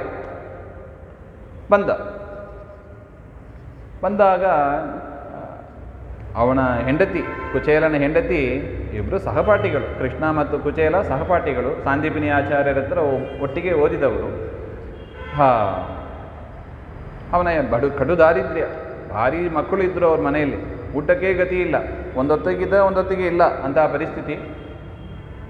ಅವರ ಕುಚೇಲನ ಹೆಂಡತಿಯವರು ಹೇಳಿದ್ರಂತೆ, ನಿಮ್ಮ ಗೆಳೆಯ ಅಂತ ಹೇಳ್ತೀರಿ, ಕೃಷ್ಣನ್ ನೋಡ್ಕೊಂಬನ್ನಿ ಹಾಗೆ ಅಂತ. ಏನಾದ್ರು ಕೊಡ್ತಾರೆ ಹಾಗೆ ಅಂತ. ಅಲ್ಲ, ಬರೀ ಕೈಯಲ್ಲಿ ಹೋಗಬಾರ್ದು ಅಂತ ಹೇಳಿ ಅಕ್ಕಪಕ್ಕದ ಮನೆಯಲ್ಲಿ ಅವಲಕ್ಕಿ ಕೇಳ್ಕೊಂಬಂದು ಕಳಿಸ್ತಾರೆ. ಅವನು ಶಾಲು ಹೊತ್ಕೊಂಡು ಹೋದ. ಪಂಡಿತರಿಗೆ ಅಂತ ಒಂದು ಶಾಲು ಇರುತ್ತೆಗಳು ನೋಡಿ, ಅದು ಛಿದ್ರವಾಗಿತ್ತಂತೆ. ಅದು ಯಾವಾಗಲೋ ಕೊಟ್ಟದ್ದು, ಯಾವಾಗಲೋ ಸನ್ಮಾನ ಮಾಡಿದ್ದು, ಅದು ಪೂರ್ತಿ ಹರಿದೇ ಹೋಗಿತ್ತು. ಅದನ್ನು ಮಡಿಸಿ ಮಡಿಸಿ ಮಡಿಸಿ ಆ ಹರಕು ಕಾಣದಂತೆ ಒದ್ಕೊಂಡು ಹೋಗಿದ್ದ ಅಂತ ಹೇಳ್ತಾರೆ. ಯಾತಕ್ಕೆ ಹೇಳ್ತಾರೆ? ಕುಚೇಲ, ಅವನ ಹೆಸರೇ ಹೇಳ್ತಾ ಇದೆ. ಅಷ್ಟು ಬಡತನ ಇತ್ತು. ಹಾಗೆ ಚೇಲ ಅಂದರೆ ಒದ್ಕೊಳ್ಳುವ ಬಟ್ಟೆ, ಅದು ಹರಿದೋಗಿತ್ತು, ಹರಿದೋದ ಬಟ್ಟೆ. ದ್ವಾರಕೆಗೆ ಬರ್ತಾನೆ, ಕೃಷ್ಣನ್ ನೋಡಬೇಕು ಅಂತ. ಅರಮನೆ, ದೊಡ್ಡ ಅರಮನೆ. ಇವನಿಗೆ ಒಳಗೆ ಹೋಗೋದಕ್ಕೆ ನಾಚಿಕೆ ಕುಚೇಲನಿಗೆ. ಹೇಗೆ ಹೋಗೋದು? ಈ ಬಟ್ಟೆ ನೋಡ್ಕೋತಾನೆ, ರಾಜರ ಅರಮನೆ ನೋಡ್ತಾನೆ, ಇದಾಗೋದಿಲ್ಲ ಅಂತ. ಅಲ್ಲಿ ಯಾರೋ ಬಂದರು, ರಾಜನ ವೃತ್ತಿಯರು ಬಂದರು. ಏನು ಬೇಕು? ಕೃಷ್ಣನ್ ನೋಡಬೇಕು ಹಾಗೆ. ಹೋಗಿ ಕೃಷ್ಣನ ಹತ್ರ ಹೇಳಿ ಬಂದರೆ, ಕೃಷ್ಣ ತಾನು ಅನೇಕ ಮಹಿಷಿಯರ ಜೊತೆಗೆ ಇರ್ತಾನೆ. 16,108 ಜನ ಮಹಿಷಿಯರು ಸೇವೆ ತಗೋತಾ ಇರ್ತಾನೆ. ಕುಚೇಲ ಬಂದ ಅಂತ ಹೇಳಿದ ಕೂಡಲೇ ಆಸನದಿಂದ ತಾನು ಇಳಿದು ತಾನೇ ಆ ದ್ವಾರಕ್ಕೆ ಬಂದು ಕುಚೇಲನನ್ನು ಕರ್ಕೊಂಡು ಹೋಗ್ತಾನೆ. ಏನೋ ಗೆಳೆಯ, ಹೇಗಿದ್ದಿ ನೀನು? ಎಷ್ಟು ವರ್ಷ ಆಯಿತು? ಹೇಗಿದ್ದಿ? ಯಾಕೆ ಇಷ್ಟು ದಿವಸ ಬಂದಿಲ್ಲ? ಮನೆಯಲ್ಲೆಲ್ಲ ಸೌಖ್ಯನಾ? ಈ ಥರ ನಾನಾ ಕುಶಲ ಪ್ರಶ್ನೆಗಳು. ಅವನಿಗೇನು ಹೇಳಬೇಕು? ಸುಮ್ಮನೆ ಇದ್ದ. ಕುಚೇಲನಿಗೆ ಮಾತೇ ಬರ್ತಾ ಇಲ್ಲ. ತುಂಬ ನಾಚಿಕೆ ಆಯಿತು. ಕೃಷ್ಣನ ಬಟ್ಟೆ ನೋಡ್ತಾನೆ, ತನ್ನ ಬಟ್ಟೆ ನೋಡ್ಕೋತಾನೆ. ಅಜಗಜಾಂತರ, ಭಾರಿ ವಿಲಕ್ಷಣ, ಒಂದು ಮ್ಯಾಚಿಂಗೇ ಇಲ್ಲ. ಏನೋ ಹೇಳ್ತಾ ಬಂದ ಇವನು ಕುಚೇಲ. ಬಂದು ತಾನು ಯಾವ ಆಸನದಲ್ಲಿ ಕುಳಿತಿದ್ದ ಕೃಷ್ಣ, ಆ ಆಸನದಲ್ಲೇ ಕುಳಿಸಿ ಅವನಿಗೆ ಪಾದಪೂಜೆಯನ್ನು ಮಾಡಿದಂತೆ. ಪಾದಪೂಜೆಯನ್ನು ಮಾಡಿಸಿ ಆ ನೀರನ್ನು ತಾನೂ ಸಿಂಪಡಿಸಿ, ಎಲ್ಲರ ಮಡದಿಯರ ಮೇಲೂ ಸಿಂಪಡಿಸಿ, ಮನೆಯೆಲ್ಲ ಸಿಂಪಡಿಸಿ ಪವಿತ್ರ ಆಯಿತು ಅಂತ ಹೇಳಿದನು. ನಿನ್ನ ಆಗಮನದಿಂದ ಪವಿತ್ರ ಆಯಿತು. ಮನೆಗೆ ಬ್ರಾಹ್ಮಣರು ಬಂದರೆ ಹೇಗೆ ಸತ್ಕಾರ ಮಾಡಬೇಕು ಅಂತ ಕೃಷ್ಣ ತೋರಿಸಿಕೊಡ್ತಾನೆ ನೋಡಿ. ಸ್ವಲ್ಪ ನೋಡಬೇಕು ನಾವು ಹಿಂದೆ. ಇದೇ ದೃಪದ ರಾಜ ಮತ್ತು ದೃಪದ ದ್ರೋಣ ಇಬ್ಬರೂ ಕೂಡ ಸಹಪಾಠಿಗಳು. ಒಂದು ಸಲ ಆಕಳು ಬೇಕಾಗಿತ್ತು. ಯಾರ್ಯಾರ ಹತ್ರ ಕೇಳೋದು ಯಾಕೆ? ನಮ್ಮ ಸಹಪಾಠಿ ತಾನೇ ಇವನು. ಅವನು ಚಿಕ್ಕ ವಯಸ್ಸಿನಲ್ಲಿ ಅಧ್ಯಯನ ಮಾಡಿದಾಗ ದೃಪದ ಹೇಳಿದನಂತೆ, ದೊಡ್ಡವನಾದ ಮೇಲೆ ನನಗೆ ಪಾಂಚಾಲ ದೇಶ ಬರುತ್ತದೆ, ನಿನಗೆ ಅರ್ಧ ರಾಜ್ಯ, ನನಗೆ ಅರ್ಧ ರಾಜ್ಯ ಇಟ್ಕೊಂಡ್ಬಿಡೋಣ ಅಂತ. ಅದು ತಲೆಯಲ್ಲಿತ್ತು ದ್ರೋಣಾಚಾರ್ಯರಿಗೆ. ಕೇಳೋಣ ಅಂತ ಹೋಗ್ತಾರೆ. ನೋಡಲೇ ಇಲ್ಲವಂತೆ. ನೀನು ಕಟು ದಾರಿದ್ರ್ಯ ನಿನಗೆ. ನಾನು ನೋಡಿ, ಸಂಪತ್ತಿನ ಮದ ಅಂತ ಇದು ಒಂದು ದೃಷ್ಟಾಂತ ಇದೆ ನೋಡಿ. ಸಂಪತ್ತಿನ ಮದ, ಕಟುದಾರಿದ್ರ್ಯನಾದವ ಹಣವಂತನಾದ ನನ್ನ ಜೊತೆಗೆ ಸ್ನೇಹಿತ ಹೆಂಗೆ ಆಗ್ಲಿಕ್ಕೆ ಸಾಧ್ಯ? ಹೋಗು ನೀನು, ಭಿಕ್ಷುಕ ನೀನು, ಹತ್ರ ಬರಬೇಡ ನೀನು, ದೂರ ಹೋಗು ಅಂತ ಕಳಿಸಿದ. ಬಂತು ಸಿಟ್ಟು ಬ್ರಾಹ್ಮಣನಿಗೆ, ದ್ರೋಣಾಚಾರ್ಯರಿಗೆ. ಅವತ್ತು ಸಂಕಲ್ಪ ಮಾಡಿದರು, ನಿನ್ನ ಸಂಪತ್ತಿನ ಮದವನ್ನು ಇಳಿಸ್ತೀನಿ ನಾನು ಅಂತ ಕೌರವರು ಪಾಂಡವರಿಗೆ ಅಧ್ಯಯನ ಮಾಡಿಸಿದರು. ಗುರುದಕ್ಷಿಣೆಯಾಗಿ ಆ ದ್ರುಪದನನ್ನು ಸೆರೆ ಹಿಡ್ಕೊಂಬನ್ನಿ ಅಂತ ಹೇಳ್ತಾರೆ. ದುರ್ಯೋಧನಾದಿಗಳು ಹೋಗ್ತಾರೆ, ಆಗಲಿಲ್ಲ ಅವರಿಂದ. ಭೀಮಾರ್ಜುನರು ಹೋಗಿ ಅವರನ್ನು ಬಂಧನ ಮಾಡಿಕೊಂಡು ತರ್ತಾರೆ. ಆಗ ದ್ರೋಣಾಚಾರ್ಯರು ಹೇಳ್ತಾರಂತೆ, ಈಗ ನಾವಿಬ್ಬರು ಸ್ನೇಹಿತರ, ಒಪ್ಕೋಬೋದಾ ಹಾಗೆ ಅಂತ.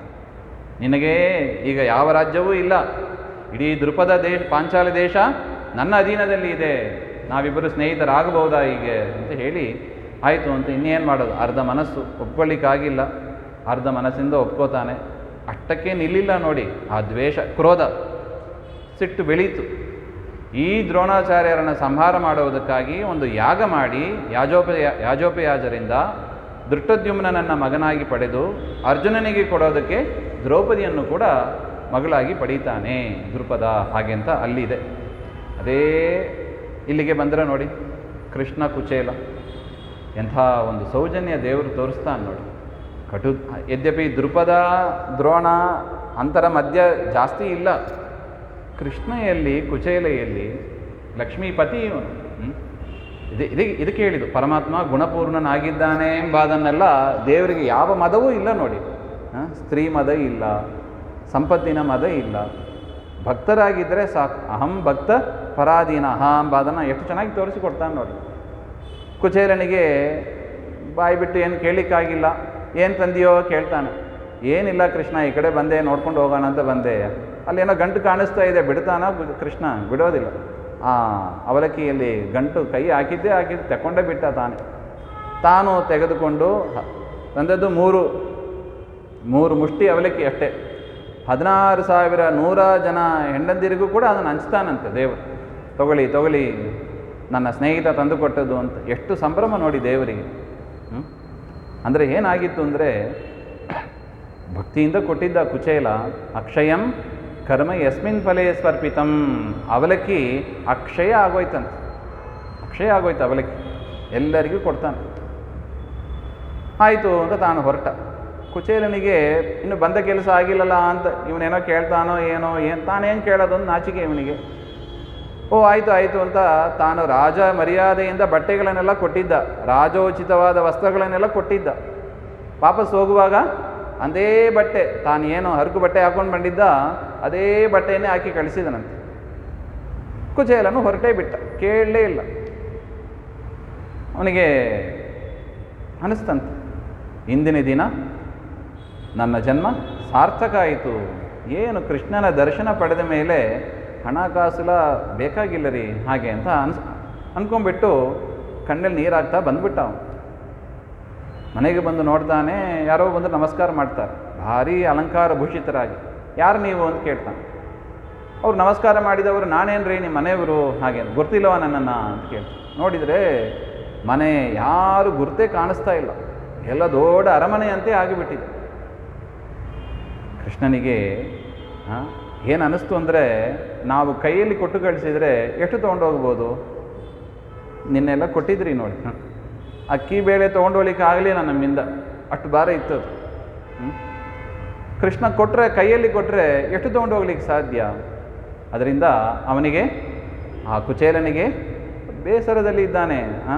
ಏನು ಊಟ ಮಾಡಿದನೋ ಏನೋ, ಮೈಯಲ್ಲಿ ಎಷ್ಟು ಶಕ್ತಿ ಇದೆಯೋ ಏನೋ, ನಾವೇ ತಲುಪಿಸೋಣ ಅಂತ ಹೇಳಿ ಡೈರೆಕ್ಟ್ ಕುರಿಯರ್ ಮಾಡಿಬಿಟ್ಟ ಅಂತ ದೇವ್ರು, ಮನೆಗೆ ಕುರಿಯರ್ ಮಾಡಿಬಿಟ್ಟ. ಎಷ್ಟು ಕರುಣೆ ನೋಡಿ ನಮ್ಮ ದೇವರು ತೋರಿಸಿದ್ದು ಹಾಗೆ ಅಂತ. ರುಕ್ಮಿಣಿ ದೇವಿ ಇದನ್ನು ಹೇಳ್ತಾಳೆ, ಸ್ವಾಮಿ ನೀನು ಅಕಿಂಚನ ವಿತ್ತಾಯ ಎಲ್ಲ, ನಿನ್ನಲ್ಲಿ ಯಾವುದು ಕಿಂಚನ ಅಲ್ಲ, ನಿನ್ನ ಹತ್ರ ಎಲ್ಲವೂ ಕಾಂಚನ. ನಿನ್ನ ಭಕ್ತರೇ ಹೀಗಿದ್ದಾರೆ. ಶ್ರೀರಾಘವೇಂದ್ರೋ ಹರಿಪಾದ ಕಂಜ ನಿಷೇವನಾಲಬ್ಧ ಸಮಸ್ತ ಸಂಪತ್. ತಾನು ಬದುಕಿದಾಗ ರಾಯರು ಅವರಿಗೆ ಊಟಕ್ಕೆ ಗತಿ ಇಲ್ಲ ನೋಡಿ. ನಮಗೆ ಒಂದು ಪಕ್ಷಕ್ಕೆ ಒಂದು ಉಪವಾಸ ಅಂದರೆ 4-5 ಉಪವಾಸ ಇತ್ತಂತ ಅವರಿಗೆ. ಈಗ ನೋಡಿ, ಅವರ ಹೆಸರು ಹೇಳಿ ಪ್ರತಿ ದಿವಸ ಲಕ್ಷಾಂತರ ಜನ ಏಕಾದಶಿ ಬಿಟ್ಟು ಊಟ ಮಾಡ್ತಾರೆ ಹಾಗೆ. ಹೇಗೆ ಬಂತು ಅವರಿಗೆ? ಎಂಥ ಸಂಪತ್ತು ನೋಡಿ ರಾಯರಿಗೆ, ಹೇಗೆ ಬಂತು ನಮಗೆ ಅರ್ಥ ಆಗೋದಿಲ್ಲ. ಆ ಸ್ತೋತ್ರದಲ್ಲೇ ಇದು ನೋಡಿ, ಹರಿಪಾದ ಕಂಜ ಪರಮಾತ್ಮನ ಪಾದ ಸೇವೆ ಮಾಡಿದಕ್ಕೆ ಅದರ ಫಲ ಇದು. ರುಕ್ಮಿಣಿ ದೇವಿ ಹೇಳ್ತಾಳೆ, ಸ್ವಾಮಿ ನೀನು ಅಕಿಂಚನ ವಿತ್ತಾಯ ಅಲ್ಲ, ನೀನು ಅಕಿಂಚನ ವಿತ್ತ ಅಂದರೆ ಕಿಂಚನ ವಿತ್ತ ಅಲ್ಲ, ನೀನು ಅಕಿಂಚನ ವಿತ್ತ. ನಿನ್ನಲ್ಲಿ ನಿನ್ನ ಭಕ್ತರಲ್ಲಿ ಹೇರಳವಾದ ಸಂಪತ್ತು ಇರುತ್ತದೆ ಹಾಗೆ ಅಂತ ಆ ಚಿಂತನೆಯನ್ನು ಮಾಡ್ಕೋಬೇಕು ಅಂತ ಇದರ ನಿಜವಾದ ಅಭಿಪ್ರಾಯವನ್ನು ಸರಸಭಾರತಿ ವಿಲಾಸದಲ್ಲಿ ಗುರುಗಳು ನಮಗೆ ತೋರಿಸಿಕೊಟ್ಟಿದ್ದಾರೆ. ನಮೋ ಅಕಿಂಚನ ವಿತ್ತಾಯ ನಿವೃತ್ತ ಗುಣವೃತ್ತಯೇ ಹಾಗೆ ಅಂತ. ಮುಂದಿನ ವಿಚಾರ ಮತ್ತೆ ಸೇರಿದಾಗ ನೋಡೋಣ. ಎಸ್ ಸರ್ವಗುಣ ಸಂಪೂರ್ಣ ಸರ್ವದೋಷ ವಿವರ್ಜಿತ ಪ್ರಿಯತಾಂ ಪ್ರೀತೇವಾಲಂ ವಿಷ್ಣುರ್ಮೇ ಪರಮಸೂರತ್ ಶ್ರೀಮಧ್ವಾಂತರ್ಗತ ಶ್ರೀಕೃಷ್ಣಾರ್ಪಣಮಸ್ತು. ಶ್ರೀಹರೇ ನಮಃ.